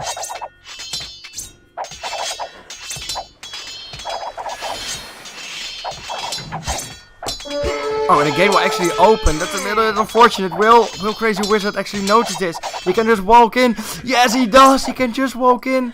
Oh, Anouk Milla. Again. The mistakes. So painful. If that gate wasn't open, she would have had so much more time to prepare for this. She did actually make a monk show. She will have the chance to maybe convert one of these knights, but these knights will just waltz in, and she didn't wall off this side of the map, so he will have every opportunity to kill off these villagers. Now, luckily for Anouk Milla, she did finish her town center, so these villagers will be safe very quickly, but, well, what this will mean, despite of the town center, is that her deficit will only grow and grow faster and faster, and it's not looking good for Anouk Milla. And I'm curious to see if she has any answer to this aggression. So these knights with a +1 upgrade will actually try to get and take down this town center. Maybe something you might want to avoid, because they just will get decimated by this town center that has all these firing villagers in them. So that allows Anouk Milla to have somewhat of a breather and get this game back into her own hands. We do see a second Rex there, and we do see some pikemen going down. It's really time to bring out your villagers again and get those resources. You really need them, Anouk. You really need them. A house being built, so Anouk actually attempting now to wall off this side of the map. And we see extra the sheep actually that they are found but not used by Anouk Milla. What we do see is an extra dog there for Crazy Old Wizard. So 2 versus 1 dogs, and we see Anouk really trying to regain that naval priority. I think not a wrong decision there, not a wrong decision at all. When she gets that naval priority back, she really has more time to build up and get to that late game of the Byzantines. Now, we do not really see any cav archers or Mangudai from the Mongols. We do see an extra town center now going down for Crazy Old Wizard, so also he's engaging in some economic boom shenaniganry. And now we see the Crazy Old Wizard's war galleys slowly but steadily going down. 2 versus 1 is better than 1 versus 1. The galley will go down, but it will actually go down to the other war galley, and 2 dogs produce more war galleys than 1. So if that will continue, there will be naval priority for Anouk Milla. What's funny about this map is that I don't think you can cross this ice. So you actually have 2 sides of water that you need to defend. On the normal, I guess the summer version of this map, where you have the shallows instead of the ice, you can cross it with boats. So that makes the map dynamic a little bit different. So it's really something important to keep in mind when you're playing on highland maps. Once you see that ice when you spawn, you immediately know that you have to get naval priority on 2 separate sides of the water. Now we do see Crazy Old Wizard going for his own stone gate. He does feel the pressure a little bit, and the units did actually die for Crazy Old Wizard. So all the pressure that he put down is actually fended off by Anouk Milla, buying her time, and the points actually tied. So we're actually back into a tight situation here. Very interesting. We see a lot of stone for Anouk Milla. She is almost enough to put down 2 castles, and now she's really prioritizing the gold. Maybe a little bit too much. I would have liked her to assign some villagers to this gold, or maybe this gold, doesn't really matter. But the point is, as you can see here, they're all just bumping into each other, clumping into each other. And it's really making you lose resources. So that's a little bit unfortunate there. But nonetheless, I think a really nice play there for Anouk Milla, and I do think she made the right decisions, which made her to regain the control of this map. And now we do see a defensive positioning for the castle, and really a way to defend this dock and defend this gate. I really like the positioning of this castle. In this defensive strategy that she's using. Now she did also wall off this side. I don't think you can cross this side, so this side is completely walled off. Very nice. She also used these buildings, so we do see Anouk Milla really see the growth in Anouk Milla's knowledge and strategy of the game. And I'm curious to see how much that growth will go on for in the tournament. And we see slowly but steadily that she gains some points on her opponent. That just went double stable and siege workshop, and is still on double town center, I believe. And now it is the time for Anouk Milla to really get the payoff from her strategy. She's also still on two town centers, and she might want to start to make some more units. We have a 17 pop for Nugmila. We have 70 pop for Crazy Old Wizard. So a really close game here. And we see slowly that she keeps making these war galleys and really takes control of that naval of the sea here. And once this dock will go down, there is actually not really a way for Crazy Wizard to cross the river on this side of the map. But as I said, you do need priority on two sides of the water. You cannot cross this ice, so Nugmila really needs to make a dock here and also fight her way into priority in this spot of the map. And we do see Crazy Wizard making use of the fact that his opponent didn't do that and actually get some war galleys here before her opponent can do anything. Now we do see this monk actually looking for some relics. Now there is a relic over there. I'm hoping she will find it. And if she looks a little bit more to the left, she will actually also find this relic over here. So this is how it will be. And Nugmila will actually commit to this attack and actually fight under this watchtower, which is a bit unfortunate, I'm afraid. You really just want this dock to go down and maybe put your ships out of range of the tower center. Really deny that damage from your opponent. What a close game, guys. What a close game. One of the closest games maybe in the tournament yet. There we see the pick. There we hear the pick up, and we actually see an escort there for the monk for all that nasty wolves there. So really neatly getting that relics for herself. And we do see the castle being finished, and we do see actually the first cataphracts going out. Now cataphracts do have a base pierce armor of 1, which is nice against a civilization like the Mongols that do a lot of range damage with their Mangudai.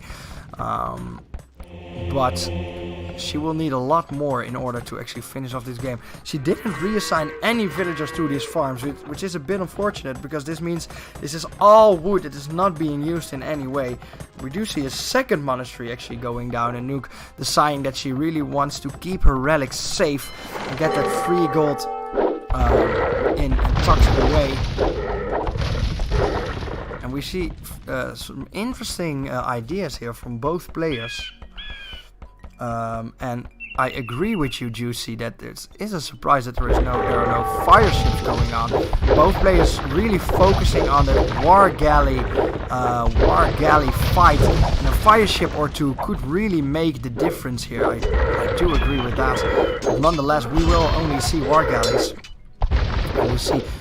We see actually Nugmila slowly losing control of this side of the river, while slowly Crazy Wizard is getting that control over this side. And we will look if he is actually making transport ships. No, he is not, but this composition is telling me that he is looking for a crossover with some transport ships. I'm pretty sure we will see that very soon.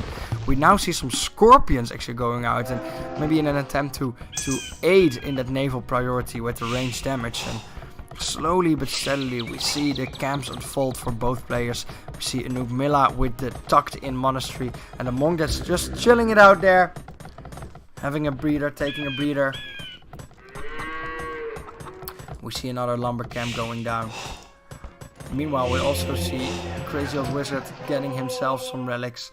Did he spot this? No, he did not. So he does not know that there's a relic there. He will go for that second gold patch. And now that he has that castle, we will have to see if we actually make use of that Mangudai. That strong unit. We actually see a second castle in a defensive position here for Crazy Old Wizard, blocking off the other side to his camp. And now we see these villagers assigned to that lumber camp, and they will actually find the sheep. Finally, we are 40 minutes in, the longest game of the day, and very close. Only a 300 to 400 point difference. And not really a significant lead for one or the other player. Now the dock did actually go down for Crazy Wizard, so he doesn't really mind losing that priority, because he just thinks, well, it's all fine and dandy, but I will just cross with this dock right here. But what will Nugmila do? She will move with the scorpions. I'm not sure what her plan is here. I think she suspects some more boats, some more ships being over here to be fought. And there, the second castle will be finished for Crazy Wizard. And now we do see an attempt to attack. Nope, it was just a misclick or maybe a change of mind. And I think she wanted to attack the watchtower with these scorpions, but that is a little bit too far away, I'm afraid. And it's really surprising to see that both players aren't really making any units. Units are really important because you need them to win the game. Now we do see Crazy Wizard actually slowly building up on that pop count, having 100 population, while his opponent is still on 86 population. And we also do see a click up for Crazy Wizard, so he will be Imperial Age on the 44-45 minute mark. So that's pretty decent timing. Well, we actually see him Patar, so no transport ships to be seen here. Now he will force his way onto the side of his opponent. Maybe not the best idea because, well, there is a castle in the way, but maybe that's the reason that he is going Imperial Age, to build up those trebuchets and really get that lead and really bash his opponent's base in. Now we do see a repositioning of these scorpions, so these will help. And now we see Anouk realizing that she does need a priority on this side of the map too, in order for her to be completely safe. I'm interested to see if Crazy Wizard will actually try to cross. Now we do slowly see some Mangudai production, and as I suspected, we also do see some trebuchet production, so we will see a frontal attack for Crazy Old Wizard that is now 1,000 points ahead, and that is no surprise because he is rapidly making units and his opponent is really not. Is still really just focusing on that economy, and despite making no units, she also did not make a third town center. If people play greedy and really make no units, what you see sometimes is a triple, sometimes quadruple town center, but she is playing on double town center and no units, and that is way too slow. It's way too slow. We will actually see if Nugmela will pay for that. Now these scorpions will very effectively attack these war galleys and will bring them down. She will now produce war galleys on this side, and now we'll actually see some very effective naval combat here for Nugmela. So she really got that down, but her opponent is now just attacking her with trebuchets, and there's really not much you can do about it. Now Crazy Wizard did put his trebuchet a little bit too much to the side here, but the Wargale will actually just will get converted. I'm pretty sure it won't die in time. Yeah, and the ship got converted, and and the tide of war just swung in Crazy Wizard's favor, and there will be naval priority here for Crazy Old Wizard that will trebuchet down this dock. And then it will just start bringing down the walls and the castle. And there's not much Nugmela can do about it. Now, she does realize that this is an issue, and she will start to produce some units in the form of knights. And we'll have to see if it is in time. We did see her defend herself once before, so I'm sure she can do it again.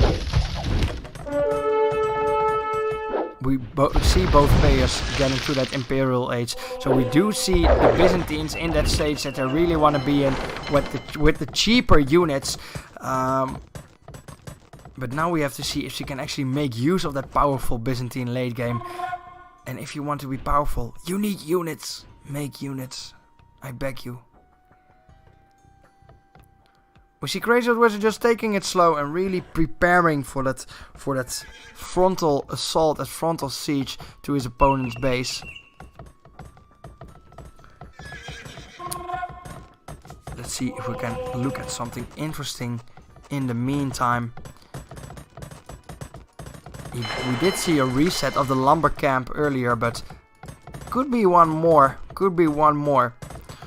But I'm very delighted to see a game that's actually going both ways. We had a bit of stomps in the first round of the tournament, but the second one was really interesting. In the Dark Age, of course, we see some really interesting, funky strategies that really caught their opponents off guard. And here now in the Feudal Age, we see some more classic games that go a bit more back and forth. Now we see a Cavalier upgrade for Anouk Milla, making that strong unit, and well, she's maybe even looking for a Paladin upgrade. So strong indeed.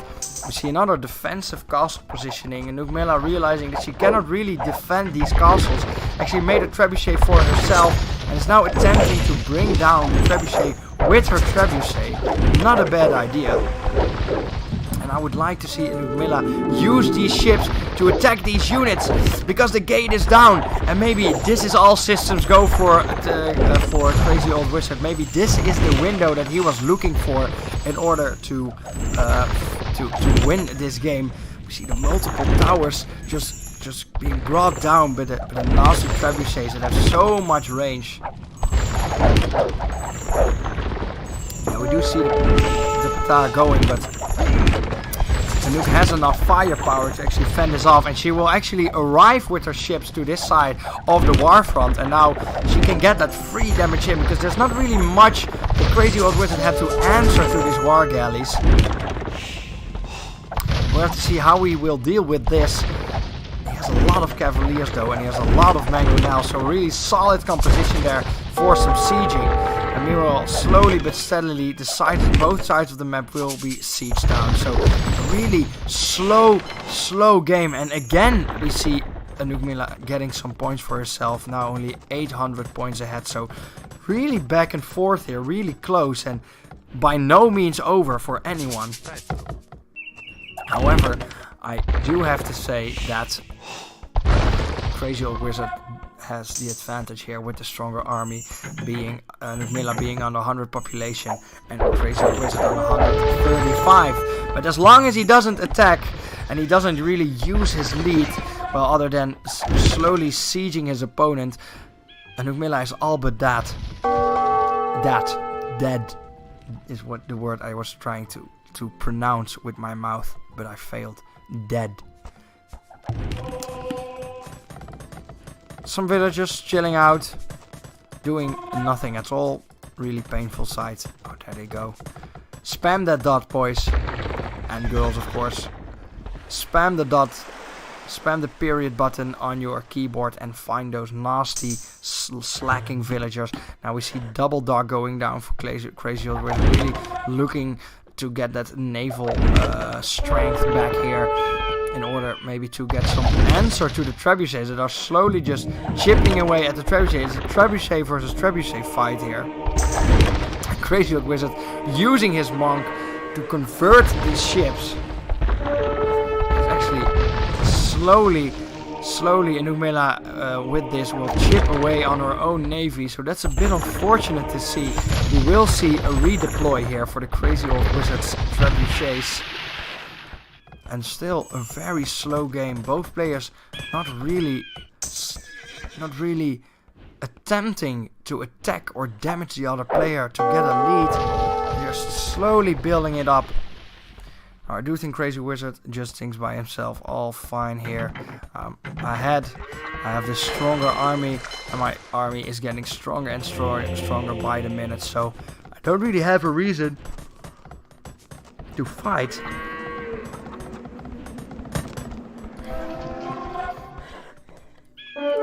And will we see that mass cataphract army? We still see Anouk Milla just not making any units.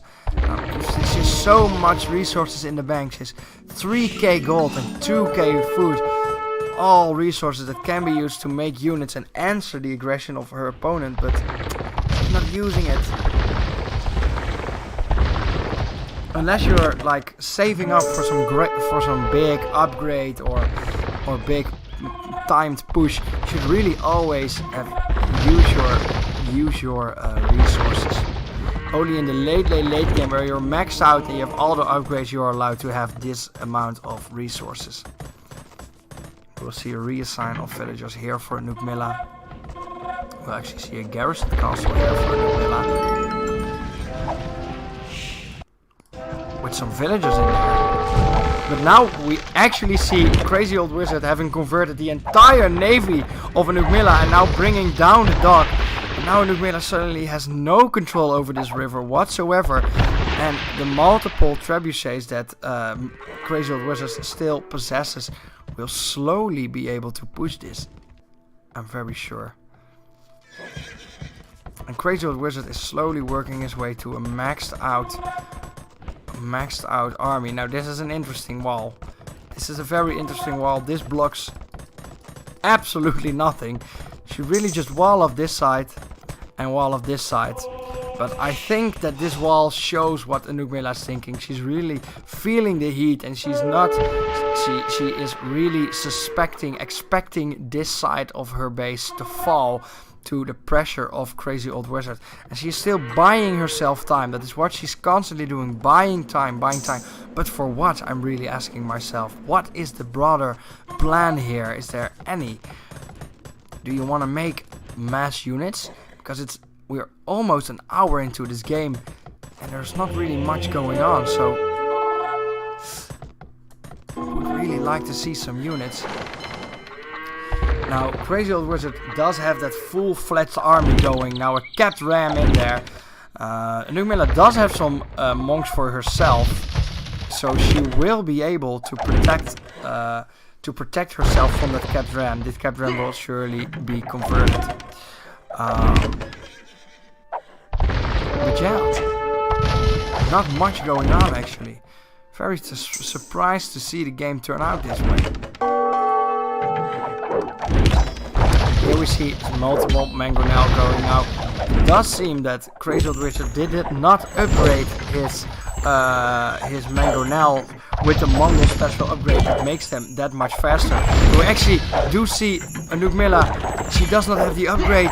She does not have the upgrade that makes you that allows you to convert siege units. So she cannot convert this.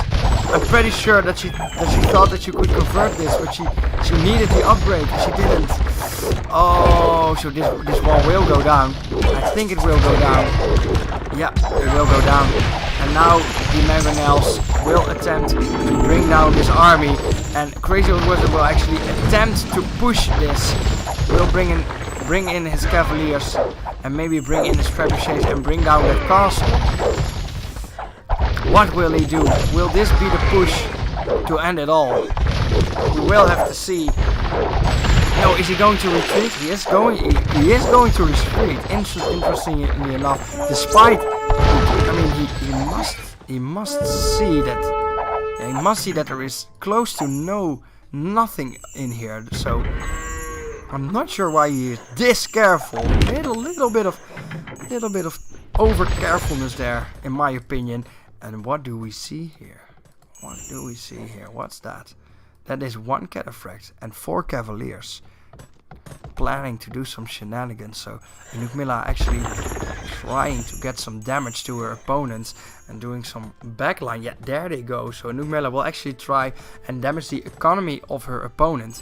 Maybe a good idea, because with all the waiting, she's actually now behind like almost 1500 points. It's a bit of a shame. And I can assure you that all the points that she's behind, they are in army. So she will actually commit her entire army to this backside push, as it seems. You will have to see. So a lot of cavaliers here for Crazy Old Wizard. Not much Mangudai. There are in fact elite Mangudai though, so really strong units there. We do see the siege onagers. And I think Crazy Old Wizard just spotted the cavaliers. I really think with the broad range that the monks have, the broad sight range, that they did get spotted. But there's just not much happening. I'm not sure what to tell you. Both players are just waiting it out. And now we will see, however, Crazy Old Wizard going for the next push, going for the next siege. killing off the villager that was repairing it. Now the trebuchets will probably think, yeah, you have to move if there are trebuchets attacking your onagers. You really have to move them or they will just get one shot. So, that was not really a way to go, the way to go there at all. And now Anuk-Mila, your units, use the units, Anuk-Mila, don't be afraid. I'm not sure if you should commit your entire army to this, but you did actually bring some villagers, so let's see if she actually builds some buildings here and get the aggression going. Now, it does seem like Wizard has no idea. No, he has no idea. Ooh, he has absolutely no idea it's there. But she really should start and using it, because time is absolutely not on her side. Now, what will Crazy Old Wizard do? Crazy Old Wizard did make a transport ship for himself, so we will see both players making a transport ship and just passing the river there. Now, for Crazy Old Wizard, that will go a little bit poorly, because he cannot actually cross this side of the map, so he will have to siege it anyway. He will get some villagers to the other side and start building a camp on the other side, and Anuk will actually at the same time do the same on the other side. So a little bit of a mirror situation going on here in terms of strategy. We'll see a stable and a barracks for the Byzantines, and we will see a castle here for the Mongols. And I'm sure that Crazy Old Wizard is planning to do some Mangudai raiding with these Mangudai, but I'm questioning if he's actually getting his Mangudai where he wants them to, because this side is completely walled off by Anuk-Mila, and Mangudai are good at killing units, but they're not so good at killing buildings, so that might be a little bit of a problem. Now, she did make buildings. She's actually going for a castle there, and still Crazy Old Wizard has no idea. Oh, he did spot the barracks, and actually one pikeman did aggro on the villager, so really showing herself here. Maybe a little bit too early. You really want that castle to finish, I think. But on the other side, Crazy Old Wizard is just continuing with his own plan, and we'll actually see both players scrapping the whole frontal siege and going at it on the sides. Now this enormous cavalier army of Crazy Old Wizard will finally be put to use, I think.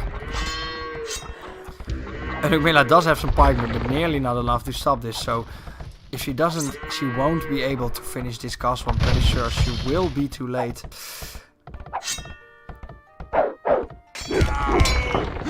We'll have to see what will happen now, because if Anuk-Mila loses this army, she has nothing left. She's simply not making units so late into the game. She doesn't really have the resources, but again, that is because she waited so long on only 2 town centers. You really if you're committing on not making units, make more town centers and boom faster, then it's okay. But double town center and doing nothing, it's a little bit painful. Now we will see, as expected, that Crazy Old Wizard will completely dominate this side of the map and will quench this attempt to aggress her opponent. Now Crazy Old Wizard will finish this castle and will actually bring the units to the other side. We see cap rams, we see cavaliers, we see Mangudai.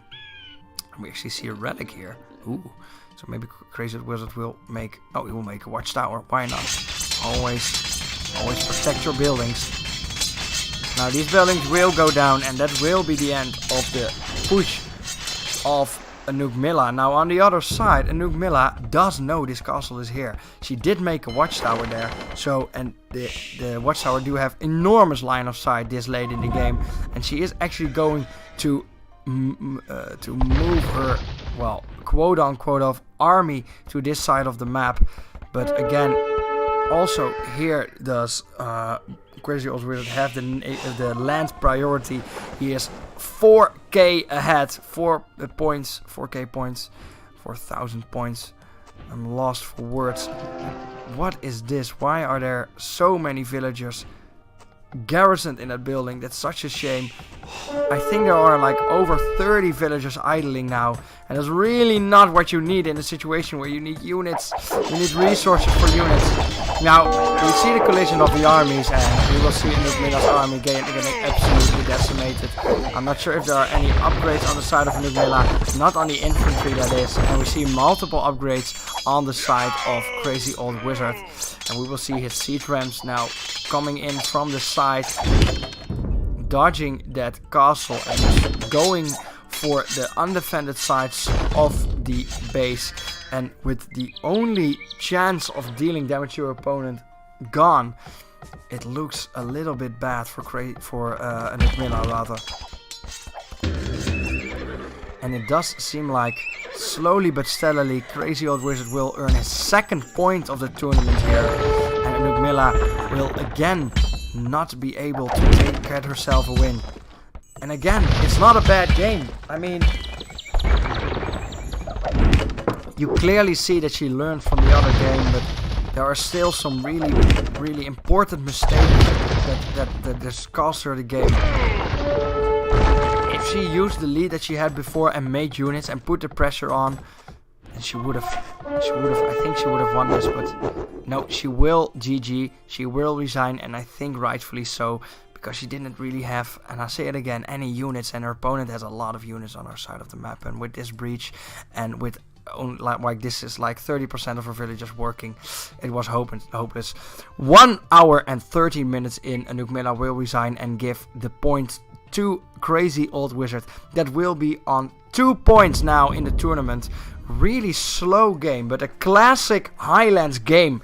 I think one of the ways that Highlands games can play out is like this. Wall-offs on both sides, ships in the river, and just an attempt from both players to get to the other side and breach, be it from transport ships or be it just from bashing in the wall-off from the opponent. Now, we did have a rather long game. Actually, this game almost took just as long as the 3 games of the Dark Age together.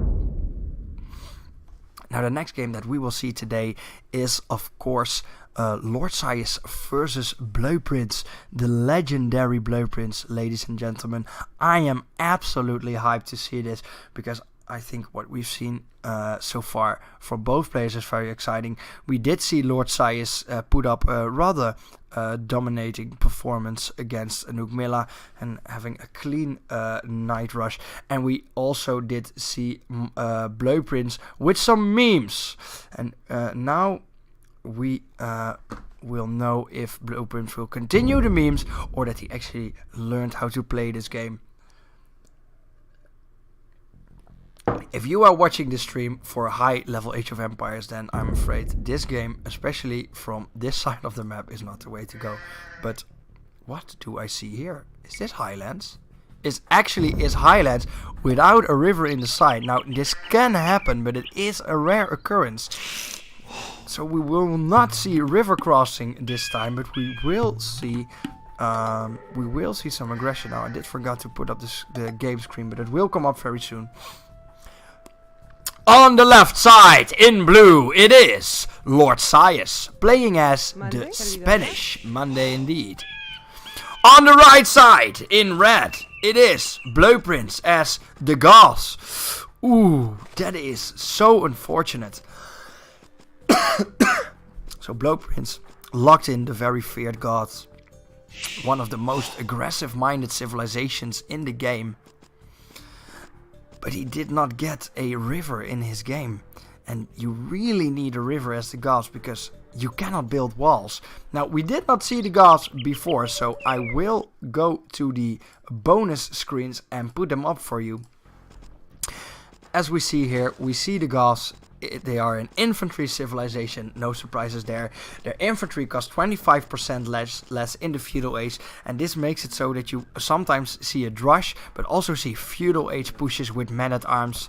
It's really strong, because the other bonus you see there is the infantry that have +1 attack versus buildings. This can really catch your opponent off guard, because Goth men-at-arms are capable of fairly quickly bringing down the buildings of your opponent and really just being annoying and destroying some key buildings in your opponent's base can really set them back. So that's a really interesting strategy there. Then we have the +5 attack versus wild boars, which makes it so that gods often don't really need loom in order to kill the boar. Also, there's actually no way for god villagers to die to boars. So that's a really nice bonus there. And then we have that +10 population limit in the Imperial Age for the gods, which is really nice because the late game is where they absolutely shine with the unit that is the Huskarl.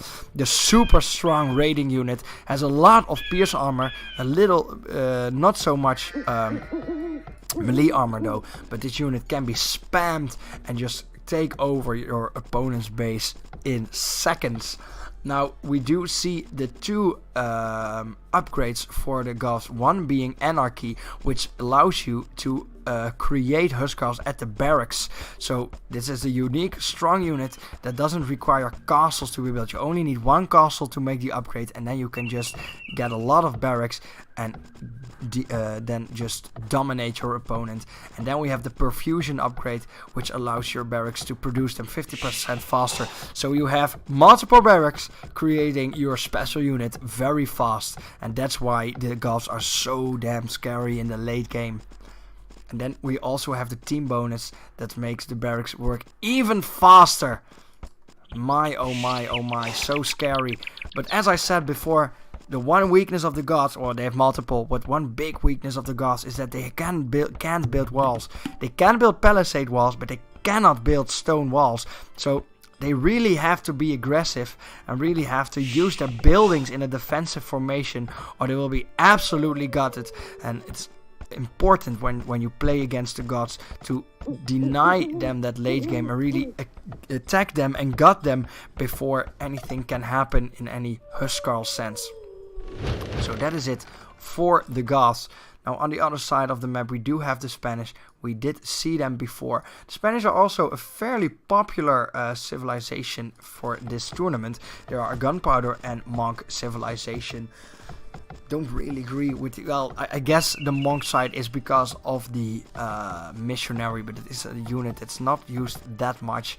The gunpowder side, however, is used a lot with the conquistador. Of course, we have the builders that work faster. In maps like this, it can be really handy to make your wall-offs down faster.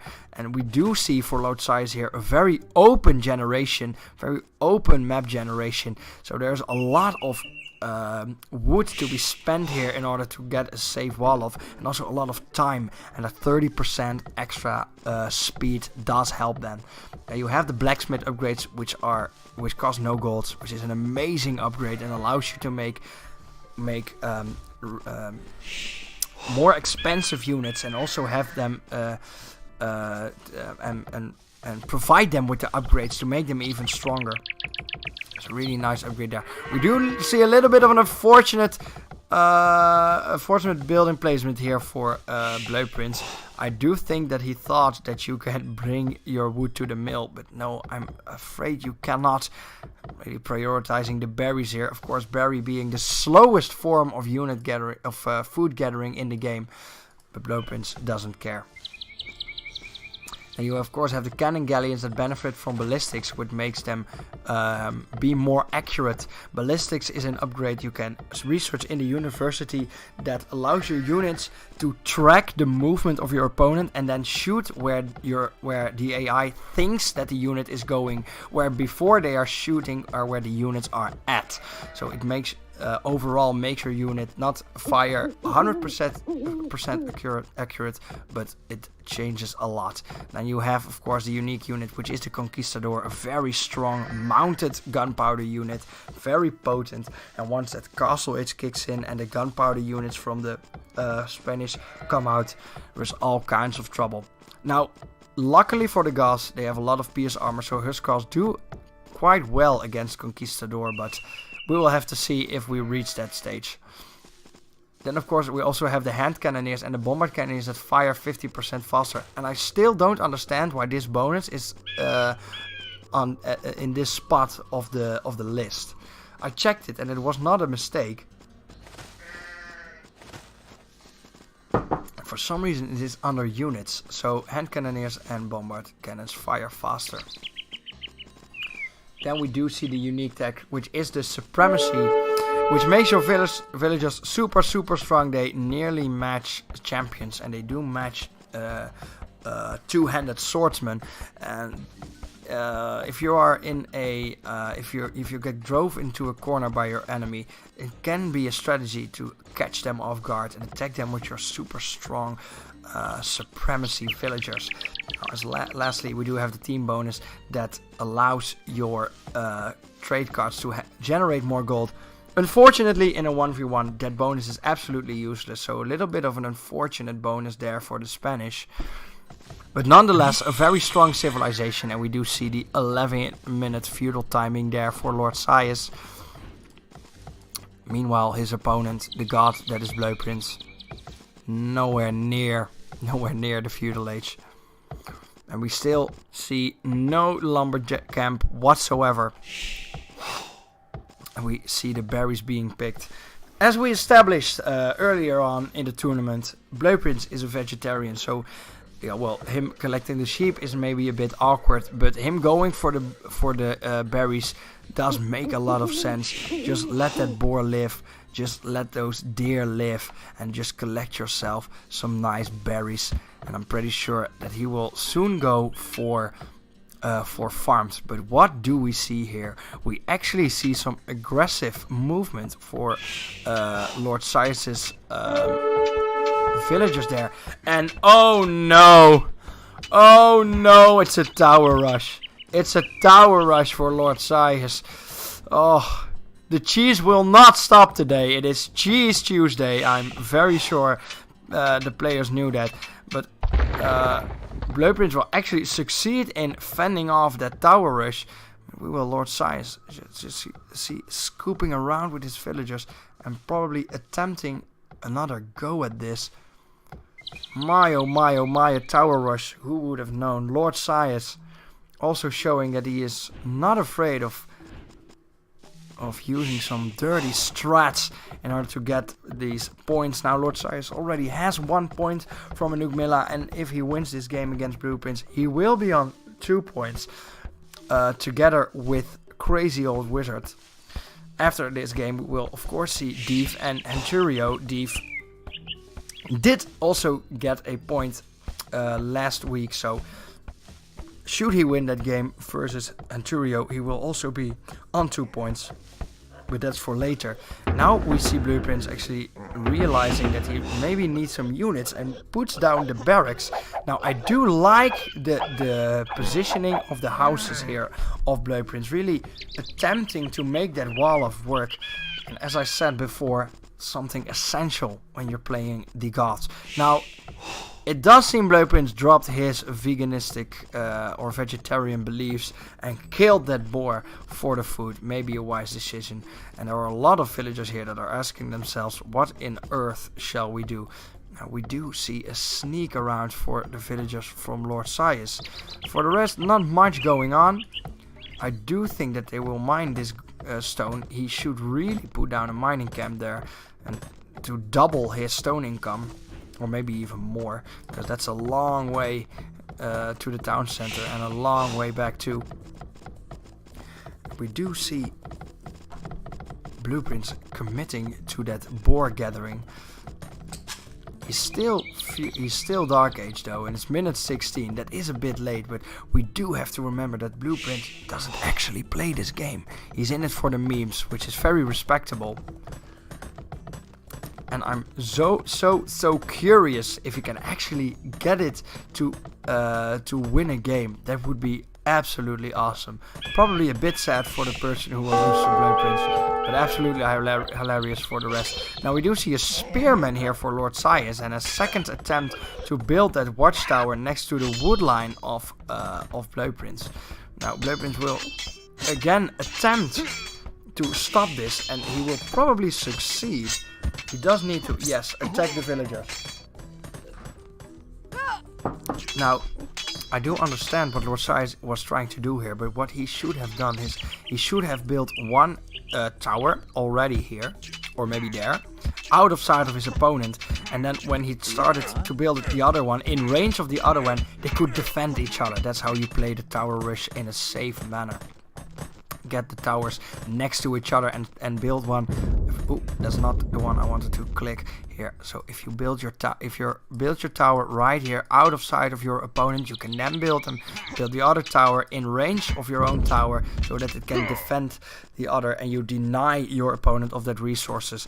So a little bit of a fail execution there for Lord Sias, but nonetheless, Lord Sias is not interested in stopping the aggression, is going to pump out those units out of the barracks, going for the men-at-arms and going for the spearmen and clicking them to his opponent's base. Now, Blowprince is of course creating his favorite unit, the militia. It is minute 18, almost 19, maybe a time to make other units, but Blowprince is an absolute god and he can do whatever he wants, of course. Now, last game we saw that Blowprince was very nice for his units, actually garrisoning them in the town center and letting them rest, but we've seen that maybe from the loss Blowprince got a little bit sour and actually made his villagers walk all this way. He could have made a camp, and we do know Blowprince knows that a camp can be built to shorten the walking distance, but he just doesn't care. His villagers should pay for the failure that they have brought to his civilization. But I'm also very pleased to see Blowprince actually making use of the map and using his buildings in a wall of situation here. But we will see that he did not finish it, and the village and the units from Lord Sias will simply walk around it and now stop the villagers from building.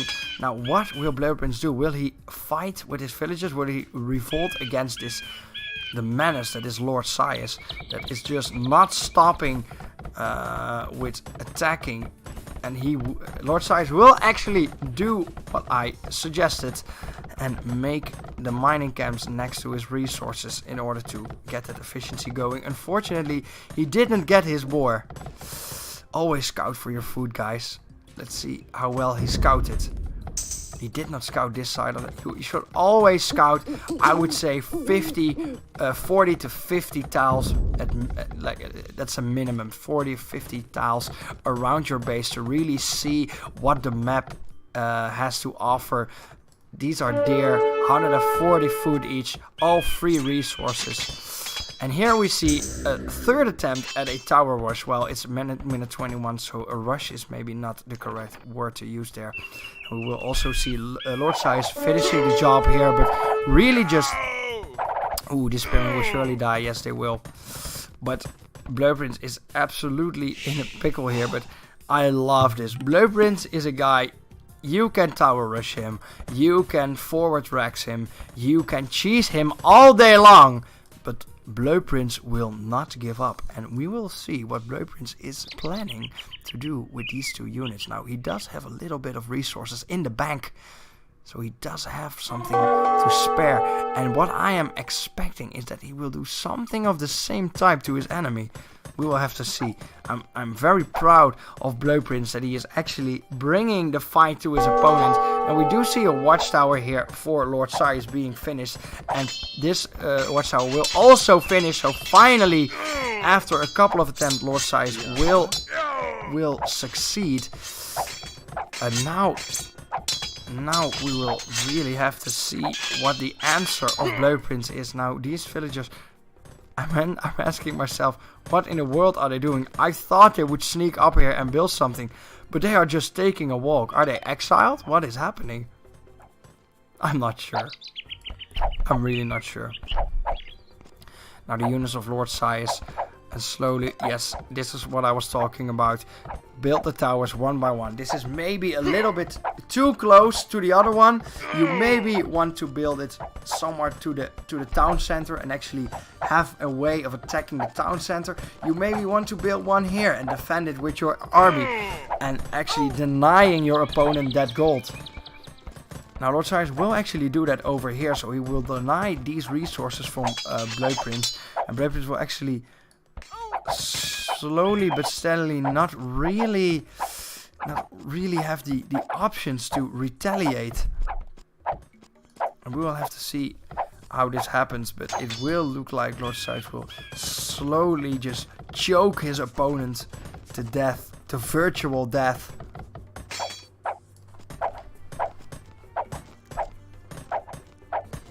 And we see a collision, and we see towers being built for Lord Scythe, slowly but steadily closing in on his opponent.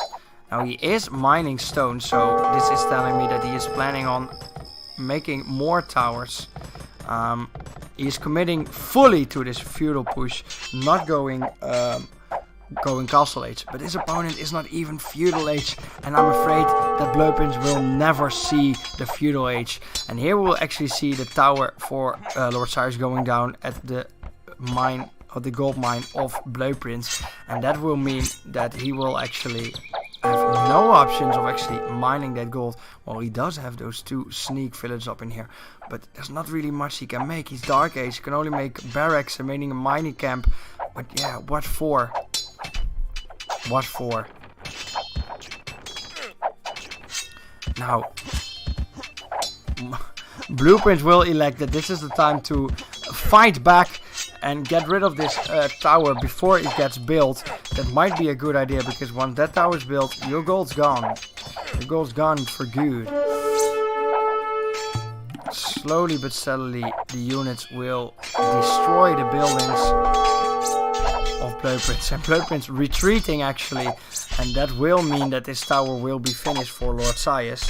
Still, I'm not sure. Are these units... I think they are just exiled. I think they have done something really wrong there, in order for them to just have to walk all the way around here and then just stand there and do absolutely sweet fuck all.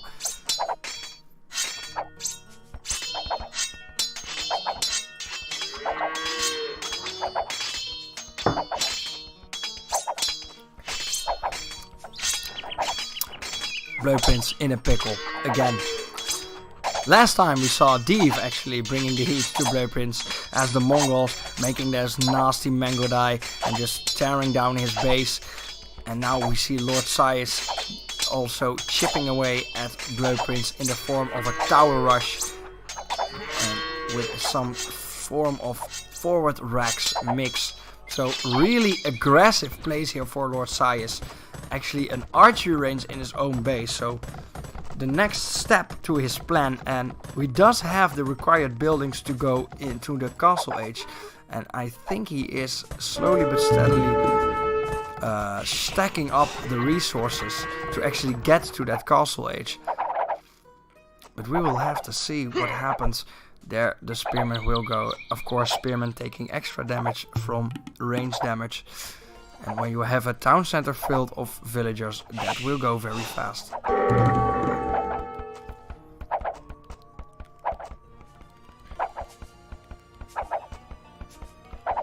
Funny to see, we had a very fast Dark Age group today. Some very fast games with some very interesting strategies. And if you are tuning in later and didn't see the Dark Age games, I would really recommend you to go and watch them back. My oh my, what a delight to watch that was. Now this is also a delight to watch in its own right. I really like seeing Blueprints getting absolutely wrecked. But he's still trying, because that's the amazing man that Blueprints is.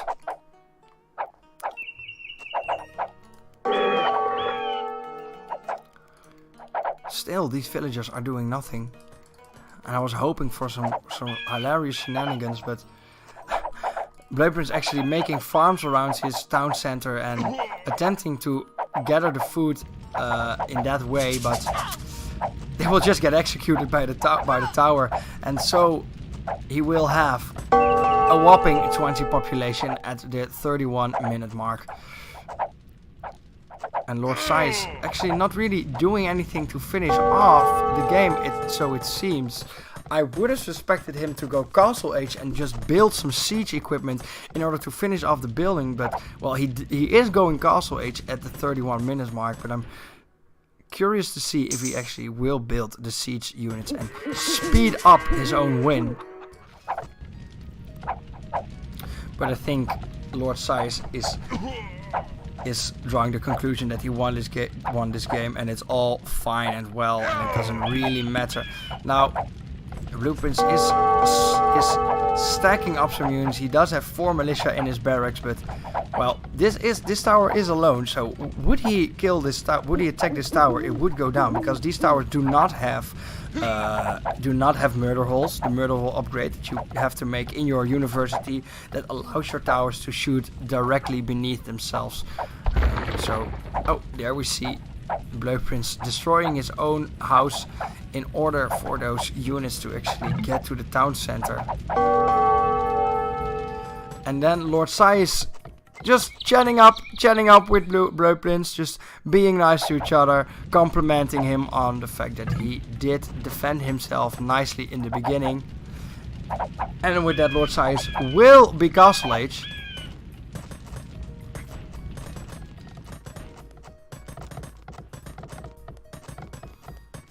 Now, I got a request from someone that asked me to speed up this game because it might appear that this game is as good as over, and one might agree with that.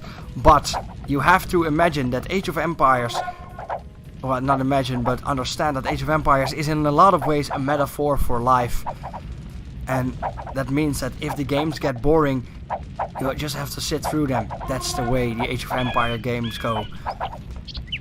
Sometimes you have fast, explosive games with monks converting buildings, converting siege units, with knights mowing down the opponent's base, and with towers and town centers being built in the opponent's base. And sometimes you have a game that drags on and makes you question life itself. That's the beauty of a game like Age of Empires. Now, Lord Sias did go Feudal Age, but I do not see any attempt to go... Oh, there is the siege. Okay, so he does make the siege workshop. That's very good. So we will actually see some battering rams, I'm sure, going down for Lord Sias. And a way to kill his opponent. Now, slowly but steadily, the villagers of Blueprints will die. He has 14 population. His opponent has 56 population. And Blueprints is thinking to himself, I really need myself some wood to win this game. And he is right. He does need wood. He needs a lot of it. A heck of a lot of it. But he needs it nonetheless. Now, a forward castle for Lord Sias there. And as I predicted, the battering rams coming out. Now, he can actually just, yes, he will wait, and these battering rams can just walk up here to the base and just, without any resistance, bring down the buildings. There will be absolutely no way for Blueprints to actually stop this. So a little bit of a sad game for Blueprints. He didn't really get to do anything in any way. And I'm really wondering if Blueprints is thinking to himself, the 20 euros that I spent on this game when I entered the tournament are really worth it. Well, I'm having a lot of fun, Blueprints. I'm so proud you're doing this. I'm so proud you're fighting. And I hope you learn something from this game. I will actually see you resist those nasty fights. And for Lord Sias, this is nice. He will get his second win of the tournament. He will actually fight his way to the top of the group. Now, I do think, I'm not sure who we will play next time, but I'm pretty sure that Lord Sias will play against some of the better enemies, some of the better players here. He does say GG, so I think Lord Sias is hinting at Blueprints that he should maybe resign, but none of that Blueprints thinks. I am sitting this one out to the very last building, and I do absolutely agree. We will watch Blueprints slowly die, because that's the way Age of Empires go, ladies and gentlemen. We will not fast forward, we will not skip. We are watching this. We are watching this poor Blueprints die. Now, Blueprints, some defensive building positioning here. Blueprints actually fooding please again, asking for some resources from his opponent. And he wants all the resources from his opponent. I do understand that, because his opponent does have a lot of resources and is actually killing him. Now, Lord Sias has no idea that there is a refugee camp right here. Now Lord Size with a nice try, not giving in to the psychological warfare that Blueprints is putting down on him. For the viewers that just tuned in, welcome. We are watching Blueprints getting absolutely destroyed by battering rams. And there are actually no units in the game for Blueprints. Blueprints is at a whopping 2 population. These 2 woodcutters are cutting for their lives in order to collect some wood. Well, he does have the stone. He has 400 stone. So if he has enough wood, he can actually make 4 town centers. And with 4 town centers, you can make a lot of Philly heads. And with the Philly heads, you can of course make buildings, and with the buildings you can make units. So I do see the strategy that Blueprints is putting out here. We do see a little bit of shenaniganry, a little bit of trash talking going on to start the game already.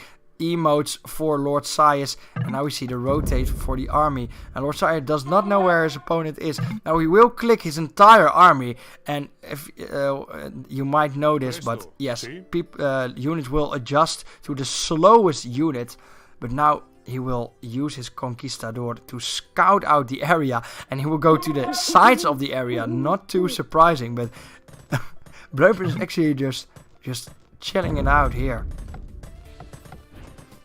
Start the game. Blueprints is trying to start the game.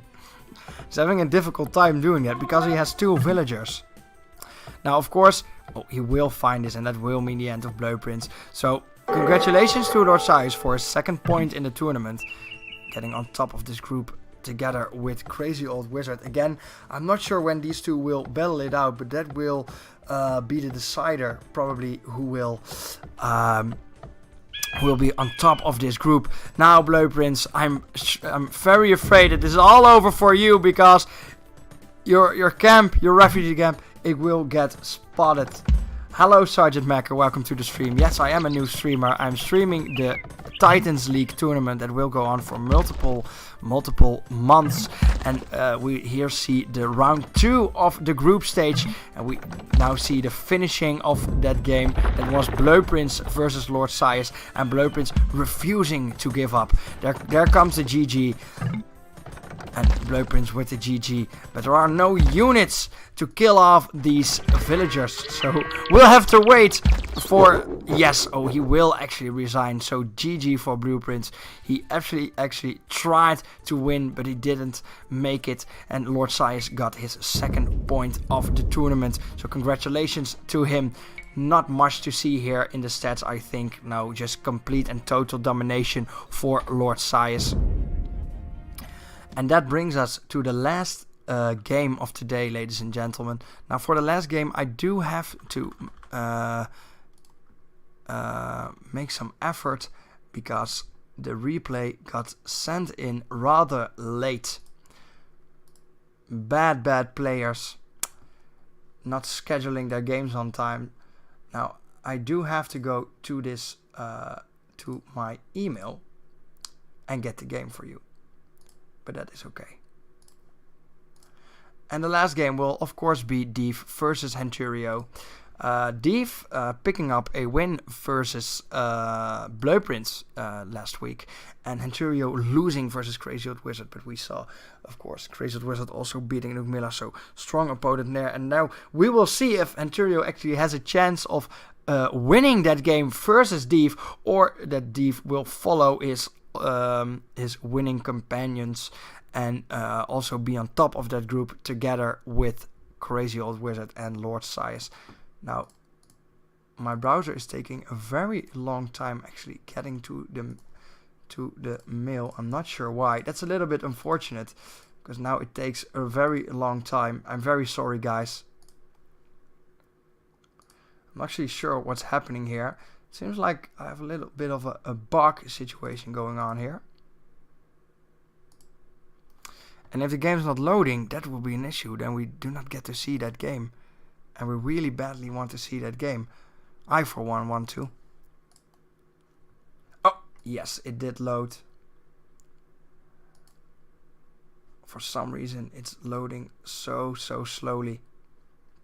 Now, I will download the replay. Yes, there we go. I will have the replay downloaded. Put it just in the right file. Just cue the waiting music as I am doing stuff on my computer. There we go. As the players might have noticed, it's such a long path to the actual replay file, but I did make it. Now, I do think that now that I have put it in, yes, it will be here. Highlands, yes, and I do see a Div and I do see a Henturio, so I will load up the last game for today, which will be Div versus Henturio of the Feudal age group. We will see who will duke it out and who will be victorious. On the left side, in blue, it is Div playing as the Celts. On the right side, in red, we have Henturio as the Aztecs. Ooh, interesting, the Aztecs. We did see the Aztecs once before, and it was played by, of course, the almighty god that was Blueprints. Now we see it in the hands of Henturio, and we will have to see what he will be able to do with his civilization. Now, the Celts, let's go to their bonuses first, and let's see what they can do. So we have the Celts, which are a infantry civilization, of course. Their infantry moves 50%, 15% faster. Very handy, nice bonus there, and allows you to be that much quicker and do some raiding and some in and out action with your units. And then we have the lumberjacks that work 15% faster. Really strong bonuses, one of the strongest bonuses in the game in my opinion, because it gives you so much versatility in that game. You can actually do a lot of things. You have that extra wood in your bank. You can build an extra production building. You can build more walls. You can do whatever. Maybe more archers. You can put less villagers on the wood and more on other resources and allow for different strategies. So really nice bonus there. That gives you so much options. Then you have the siege weapons that fire fast. Of course, the Celts are also known for their potent siege weapons. And the sheep, the meme of the game, the sheep conversion, which allows you to actually steal the sheep of your opponent from under their nose. Were there a scout of the Celts to walk up here and spot that sheep, it will just convert to the Celts, and it is hilarious. Then you have the unique unit, which is the Woe Trader. Very nice unit to do, as I said before, to do quick damage to your opponent. Walk in, walk out. It's also very nice to micromanage when it's facing maybe Mangonel or maybe archers that do not have Thumbring and ballistics upgraded. Then you have the Fura Celtica, which gives that siege units a bit more sturdiness with a bonus HP. And a team bonus that makes the siege workshop work even faster. So the Celts overall, a strong infantry and a very strong siege civilization. Maybe one of the strongest siege civilizations in the game. And that extra wood bonus helps with that a lot. Then on the other side, of course, we have the Aztecs. Let me go and find the bonuses for the Aztecs. Now the Aztecs, of course, a very strong early game civilization, an infantry and monk civilization. Last time I didn't get their bonus up, but I managed to do it this time. So the villagers of the Aztecs carry 5 extra resources. Now this is a very interesting bonus because it makes your villagers more efficient instantly. But what it also does is that it forces the player to manually get the food from the sheep to the town center. Because if you have, normally you have 6 to 7 villagers on sheep, and once you have that number of villagers on the sheep, they will collect the food in such a pace that you can build villagers without pause. But because the Aztecs have that +5 carry capacity, the villagers take longer to actually get that food to the Aztec town center. So there's a little bit of a skill requirement going on there for the Aztecs, and it actually makes you to manually click your villager and then click the town center in order to collect the food in time to make that villager. But if you get that down You're so much more efficient than your opponent, and that is really nice. Now then you have the military units that are created 15% faster, and this is really nice and allows the Aztecs to go really aggressive early on in the game and really gets your opponent struggling for an answer. And then you have the +5 hit points for the monks. Really interesting bonus that makes the Aztec monks so feared, because the Aztecs actually have access to all the monastery upgrades, all of them. And it's like, I think there are 10. I think there are 10 upgrades for the monastery. So that gives your monks 50 HP. So sturdy. And that makes the monk rush very strong for the Aztecs, and maybe we see a second monk rush today. That would be amazing. Again, if you haven't seen the first games of today, go back and watch the Dark Age games and watch the first game, and you will be happy that you have done that, because that game is absolutely fabulous to watch. Now then, you have the loom free. This did get changed in the expansions, but in the base game you do have the loom free, which allows you to make more villagers. You don't have to spend time and get that loom, and your villagers are instantly capable of bringing down that border. So that's really strong bonus there, and that's why it got nerfed in the expansions, because it's so strong. Aztecs overall are very strong civilization, by the way. Expecting them to see them more in the tournament. Then you have the Jaguar Warrior, a very strong unit, the unique unit of the Aztecs that have a lot of damage going on for themselves. And with the unique technology that the Aztecs had, which is the +4 attack, the Jaguar Warriors have like +8 attack, makes them insane. And also the Eagle Warriors are so strong. Eagle Warriors also do with the Mayan Eagle Warriors really lack a bit of a punch. The Aztec Warriors certainly do not with that +4 attack. And then you have the relics that generate more gold. So if you get that early relic with the Aztecs, it's even more useful with this civilization, because you get all that free gold so quickly. So Aztecs overall very strong early game, and then they have a little bit of a power drop in the Castle Age, because of course they cannot make cavalry, and that is a bit of a weak point, of course. But then when they hit Imperial Age and when they can mass the Eagle Warriors, the Jaguar Warriors, and with the +4 damage upgrade, they really get real strong again. So interesting civilization there. And the Celts, of course, with the siege equipment being that late game powerhouse. And we will have to see who gets on top on this one. Now we do see a barracks pretty forward in the base of Venturio, so this could indicate some sort of aggression. He is not mining any gold though, so that might tell a different story. Div, nice farm, some nice mill placement there, getting all the food. Nicely scouting out all the sheep that he can, getting all the food without having to spend any wood on those farms. You really want to wait as long as possible with the building of your farms. So really nice play there from Div. We actually see Venturio being ahead though. That's not too strange, because as I said before, the Aztecs have a strong early game, because your Eagle Warrior has more sight. Let me see if I can show you.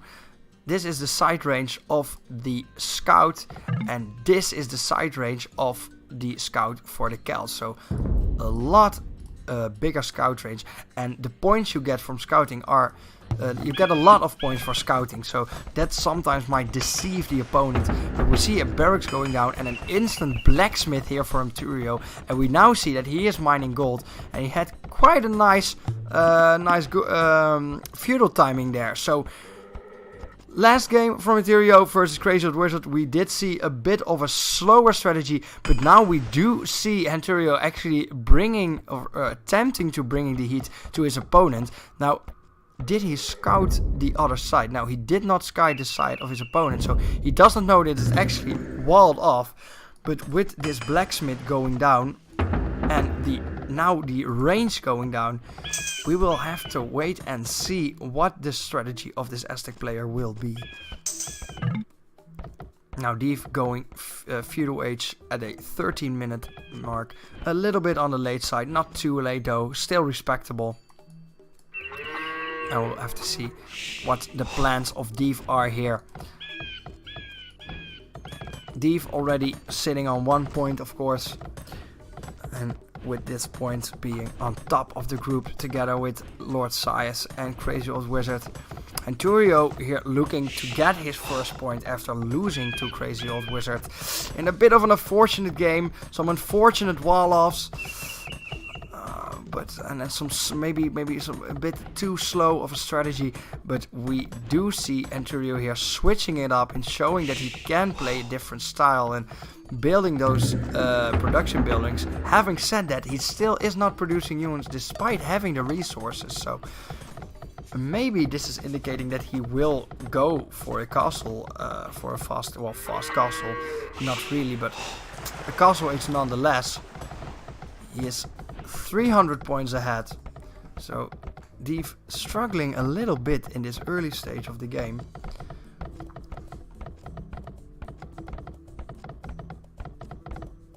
And I'm out of water. That's a bit unfortunate because my throat is so dry. My life is so hard, guys. Please follow my stream and help me out. I'm such a sellout. But I need it. I need the follows. Please. Please follow me. Oh. We see an Aztec player and he's not making units. Please make units.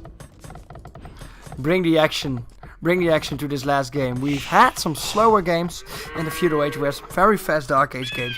And the Feudal Age was somewhat slower, which is in style of this Feudal Age group. Still a very interesting group in my opinion, where everything can happen. And I am really not sure who will get first in this group, so we will have to see. And there I see the follow for from Henturio. Thank you, Henturio. Streaming your game, supporting me, thank you. I'm hoping to see you doing some actual aggression.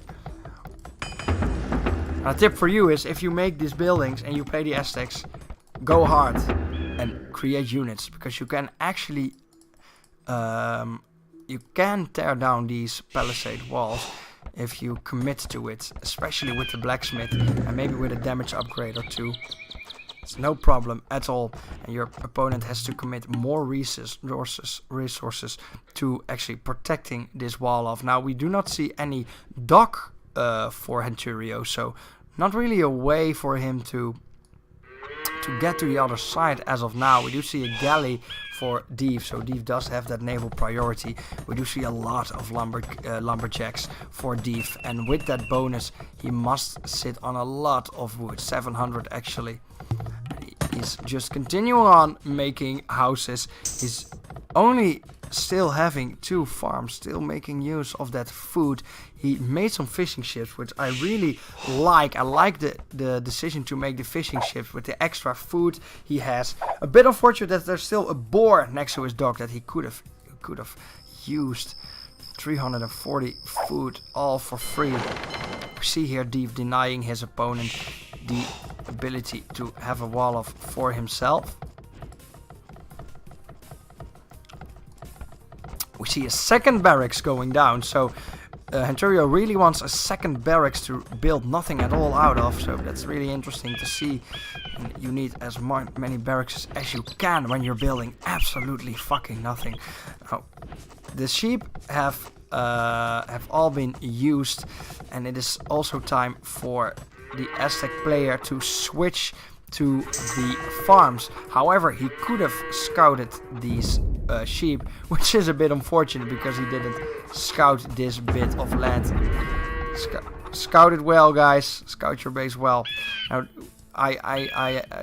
this confirms my suspicion that there are extra boar on a map like Highlands, because this is way too far off to be a spawn boar. So there are extra boar on a map like Highlands. I actually didn't know that. So, and now we actually see Deef continuing on to break his opponent's wall off. But we do not see Deef any attempt to actually use that opening in the base of his opponent. Now we do see Ontario going Castle Age, and we do see Deef still in the Feudal Age, not having the resources too. So Ontario really getting ahead. However, Deef did get some points back and did even out the score. I suspect that is from all the fishing ships and the galleys that he made. And we now see a archery range and a barracks going down for Deef.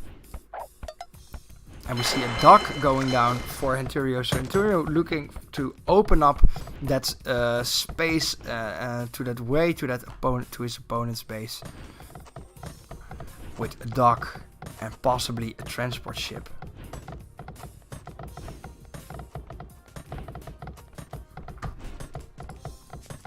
Still a lot of lumberjacks for Deef.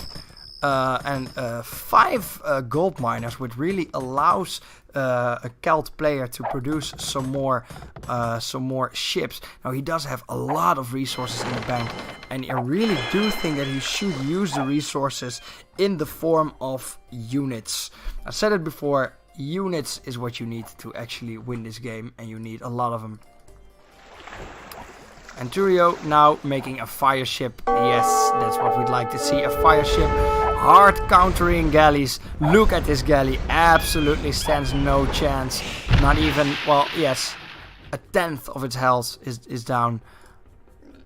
But that fire ship can easily take down 2 galleys. And that means that Deef will also lose his naval priority. And it will also lose these ships. That's a real shame, because that wasn't really necessary. If he just use the resources that he gathered for the ships, then he could have defended against this, but a bit unfortunate. Now we do see Deef walking up here with the villagers, and he will build a watchtower in order to defend it. But will it be enough? Because there will be more fire galleys on the way, and that will mean that the Aztec player will actually take control of this river. Now, as I said, Ontario making two barracks to make 2 times nothing.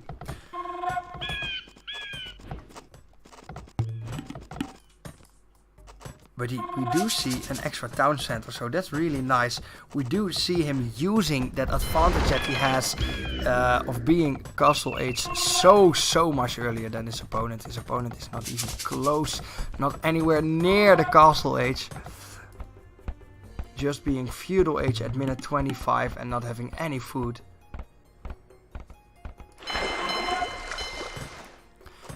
Now, the point of things like this is you really have to think about when you're using resources, are you using them for something useful? So I'm spending like 185, I believe, 185 wood on a barracks. Am I going to use that barracks? Is the answer no? You probably shouldn't build that barracks. Is the answer yes? Well, good for you. Same with the town center. If you're building a town center, make sure you're building the villagers out of it. If you're not, you're just wasting resources. If you're building a dock, make sure you're building units out of it. And of course, fishing ships are units, but you really need that galleys and war galleys and fire ships in order to protect your fishing ships. So in a strategy game like Age of Empires, and actually all the strategy games out there, always think about the resources that you have and how you can spend them to their full potential. It's a really important philosophy to keep in mind. And we do see Deef here with some units, and we do see Anturio with the stone wall off. And with that, there's no real way for Deef to get to his opponent. And it looks like Anturio is not really interested in actually attacking his opponent anymore. He is gaining that lead ever so slightly, 600 points ahead. An extra town center, 1 town center ahead of his opponent, making the units so much faster, making the villagers so much faster. Not the units actually, he's making no units. 0 units are being made. This is the no unit strategy. Now this watchtower will go down. It will maybe take down one of these fire galleys, but no much more than that. And the skirmishes and militia for me will not really do much of anything. And it's really a priority for Div now to get to that castle age. And of course you need 800 food and 200 gold to get there. So he is close, he is close. He has a lot of farmers and he has a lot of lumberjacks. So, and there are also some lumberjacks. He actually didn't do his berries. That is very interesting.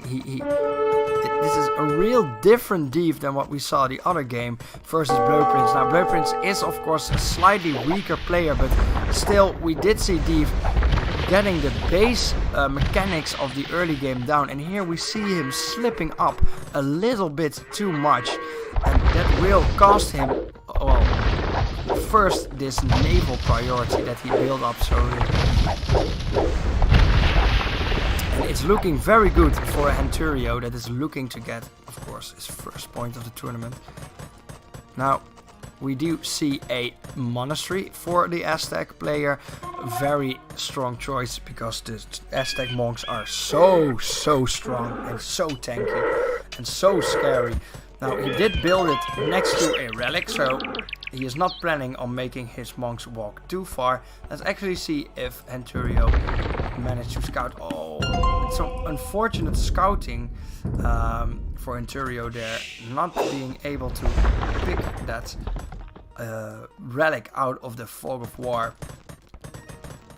Now we do see this monk walk up to here, and there is a relic up there that you see. I didn't actually notice it myself because there is a fishing dot over there, but Henturio did. And he will get himself 2 relics which generate more gold than normal relics because he is the Aztec. So some nice free gold there for the Aztec player, really using that bonus to its full potential. Now, I'm not aware of any no unit November because we already saw a game in the Feudal Age where people are just simply not making units. Making units, that is what the game is all about. Making units, fighting with that unit, and then killing your enemy with the unit. That is the game. That is the name of the game. And I advise everyone to follow that advice.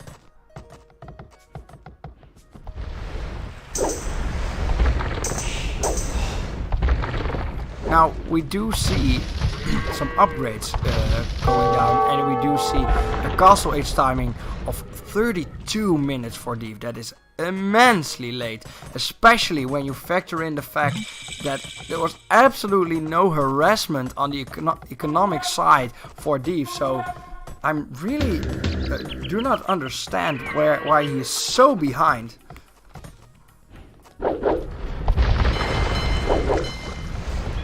Will see a siege workshop, so some attempt for Div to answer to this aggression, but if Henturio is smart enough, he will make sure that his opponent has no chance of making any sneak docks up in here and actually regaining that naval strength back. Now he will probably now be on, did his monk return? Yes, he will have 2 relics.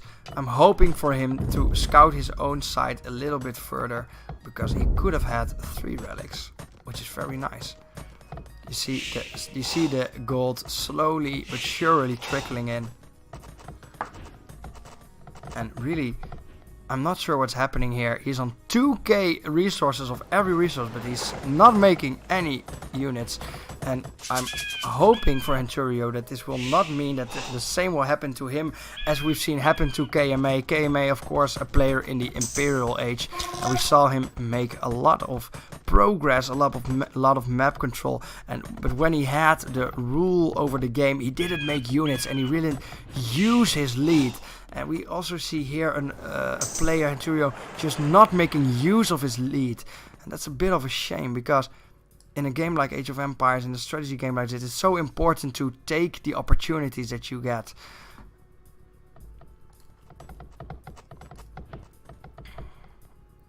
Div now Castle Age, going for that extra town center, improving his own economy there. We see him getting out of the supply block, but also this game is very slow, on the slow side. despite having one of the most aggressive civilizations in the game on one side.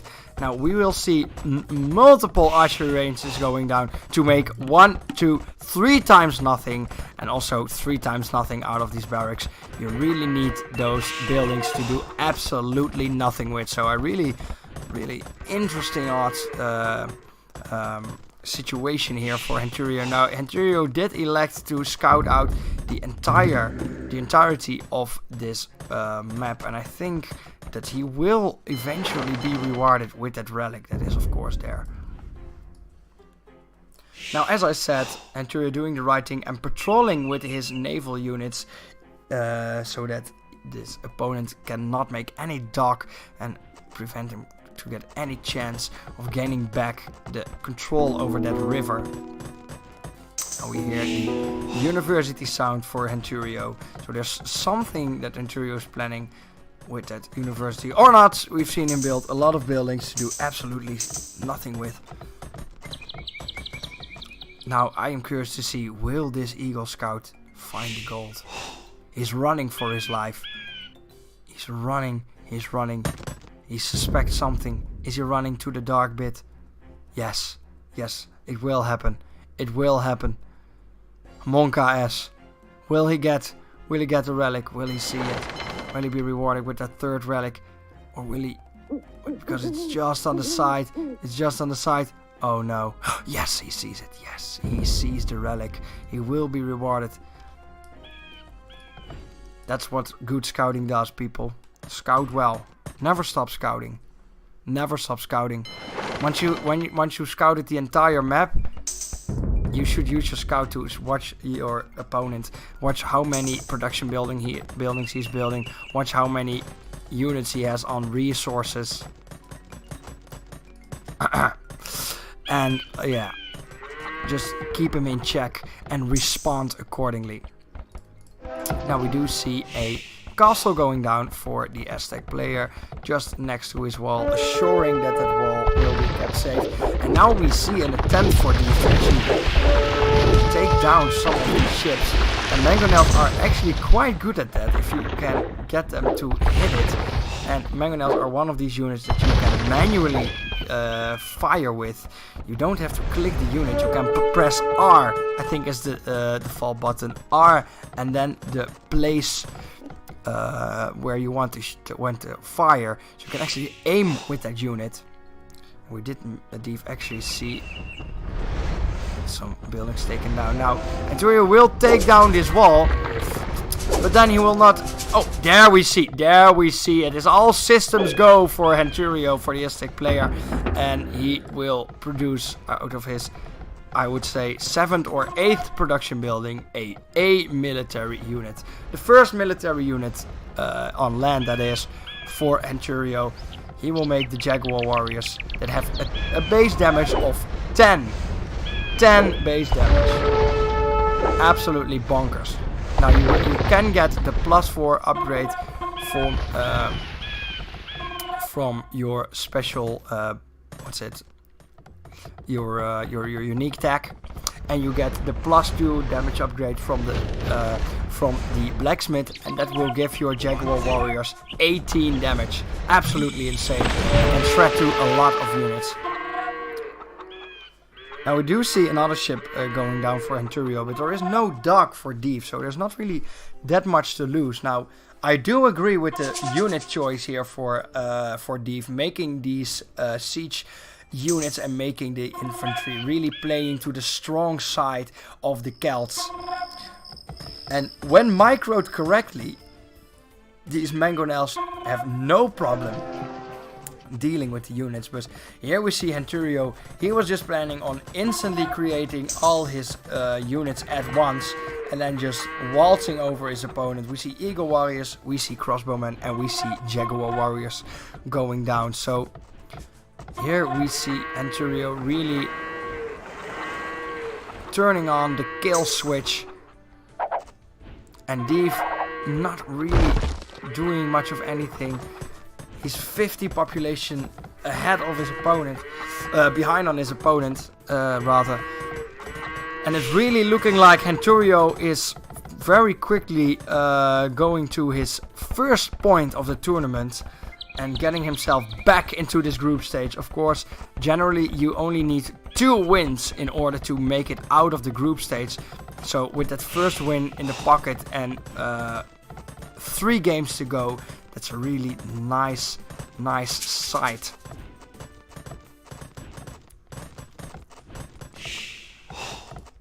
Now, he did scout a relic, but he did not pick it up, so...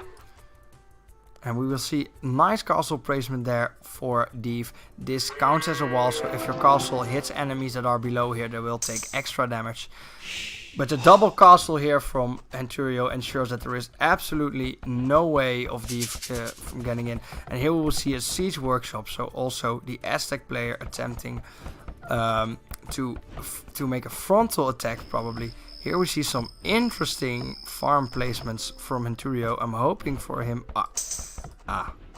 He is building the mill on the side. So first the farms and then the mill. Some nice farm building techniques there from the Aztec player. I was for a second very afraid that he wouldn't use the farms to its full potential. And here we see, we missed it. I'm sorry about that, but I'm not sure if we wanted to see that. We saw Niels attempting to bring down the castles with the mangonels, and only with the mangonels is really not that helpful. Now, we do see the Eagle Warriors attempting to attack, make an attack here, and the 3 damage upgrades have been bought by Henturio, so there's a lot of damage there. And it's looking really bad for Div here. He is trying to get his second castle down here, but it will be all too late for him. And also these mangonels will surely go down, and the 18 damage that these Jaguar Warriors will do will actually tear through these mangonels without any problem. And the Road Raid Raiders will try to answer this aggression from the Aztec player, but I'm afraid it's a little bit too late. And Henturio is more than 5,000 points ahead of his opponent. Absolutely outplaying Div here at any point. At micro, at macro, at map control, actually anything.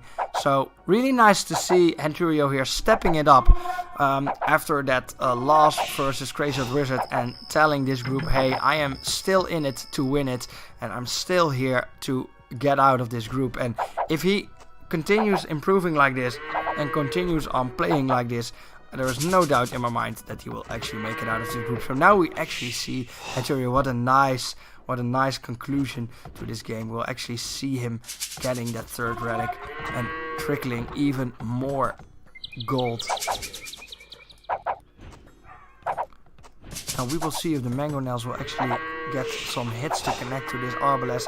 Arbaleths are quite allergic to stone, as it seems, and especially when the stone is hurled at them with an enormous pace. There we see the allergic reaction from the arbalest will actually get demolished. Yes, you have to micro them, or they will just die. Oh, so allergic. Look at that. But also the mangonels are very allergic to +4 attack damage, and they will die. Now, there will go, Div will actually go Imperial Age. Imperial is already Imperial Age, and I'm interested to see if he actually gets the +4 damage upgrade, which gives his units +8 attack. There we see the Imperial Age for Div, but is it enough? Is it enough to do anything? His opponent has an army on his side of the map and is now unpacking his trebuchets and looking to bring down that last castle, and that is actually the last chance, I think, for Div to defend himself here. It is nicely positioned, but oh, that range, look at that trebuchet range. That does indicate that the trebuchets got siege engineers and got that extra range, and you can absolutely crush that castle from the other side of the map. More arbalests coming in, more trebuchets coming in, and almost a 6k lead for Henturio. And it looks like this game is close to being finished. We we'll see some knights coming here for Div. They have the +2 damage upgrade, but they do not have the armor upgrade, so they will get absolutely shredded by these arbalests. And we have 5 trebuchets for Henturio and a forward castle here, slowly but steadily getting a foothold on the opponent's side of the base. Now these nice patrolling ships still making sure that there are no dock shenanigans going on. Even if there were dock shenanigans, there's absolutely no way Div can come back from this. It looks like Div was not really on top of the game this time around. This is a real shame, but luckily for him he already has 1 point and still some opponents ahead of him that he has a chance of winning to. No real alarming situations there, but yeah, this should be a GG pretty quickly. This army will absolutely decimate his base, and the trebuchets will slowly come in and destroy. Yes, there we see the resign from Div. I agree with that resign. A very strong performance there from Henturio. A really slow start and just waiting for his full potential, and then with the almost maxed out army, I have to believe, yes, 175 population, and just waltzing over Div here that had absolutely no chance of defending this. So Henturio with the Aztecs picking up his first win against Div, and both players are now on a 1-1 score. Now I want to show you something here. Look at that. Henturio with almost 2k free gold. That's why you pick up those relics, people. 2k free gold. That's a lot of free gold that you get only from building a monastery and building 1 or 2 monks. So Henturio showing here that he is indeed a candidate to get out of this group, and we'll have to see if he actually keeps on improving. He actually, one of his rivals, Crazy Old Wizard, he of course already played that game, but we'll have to see if he can get some other games, maybe versus Lord Saiz or Nuke Milla. We'll have to see. With that, we will have the games done for today. We will go to the standings. What a day it was. What a day it was indeed. We had the Dark Age with some very, very fast, interesting games. And then, of course, we had the Feudal Age. It was a little bit slower, but also we've seen some rivalry going on there. And I'm very curious to see how that group will pan out. I hope you liked the stream, guys. Some really interesting games. If you did and you did not follow, please follow my stream. It really helps me out because I really want to get that affiliate thing. What's it called? Like affiliate title, and move my stream forward. Also, I want to invite you to watch the Castle and Imperial Age groups on Sunday, 7 o'clock in the evening. I will stream the Castle Age and the Imperial Age group, and there we will see the Highland games from those groups. As I said before, next round will be on Arena. Arena is a map where you start with a wall around your base, so that is something to think about when you pick your civilization. Also remember that you cannot pick the same civilization as you did for the last 2 games, so this will last for the entire group stage. So I believe Henturio now played the Byzantines and the Aztecs, so he cannot play the Byzantines and the Aztecs, for instance, for the entire group stage.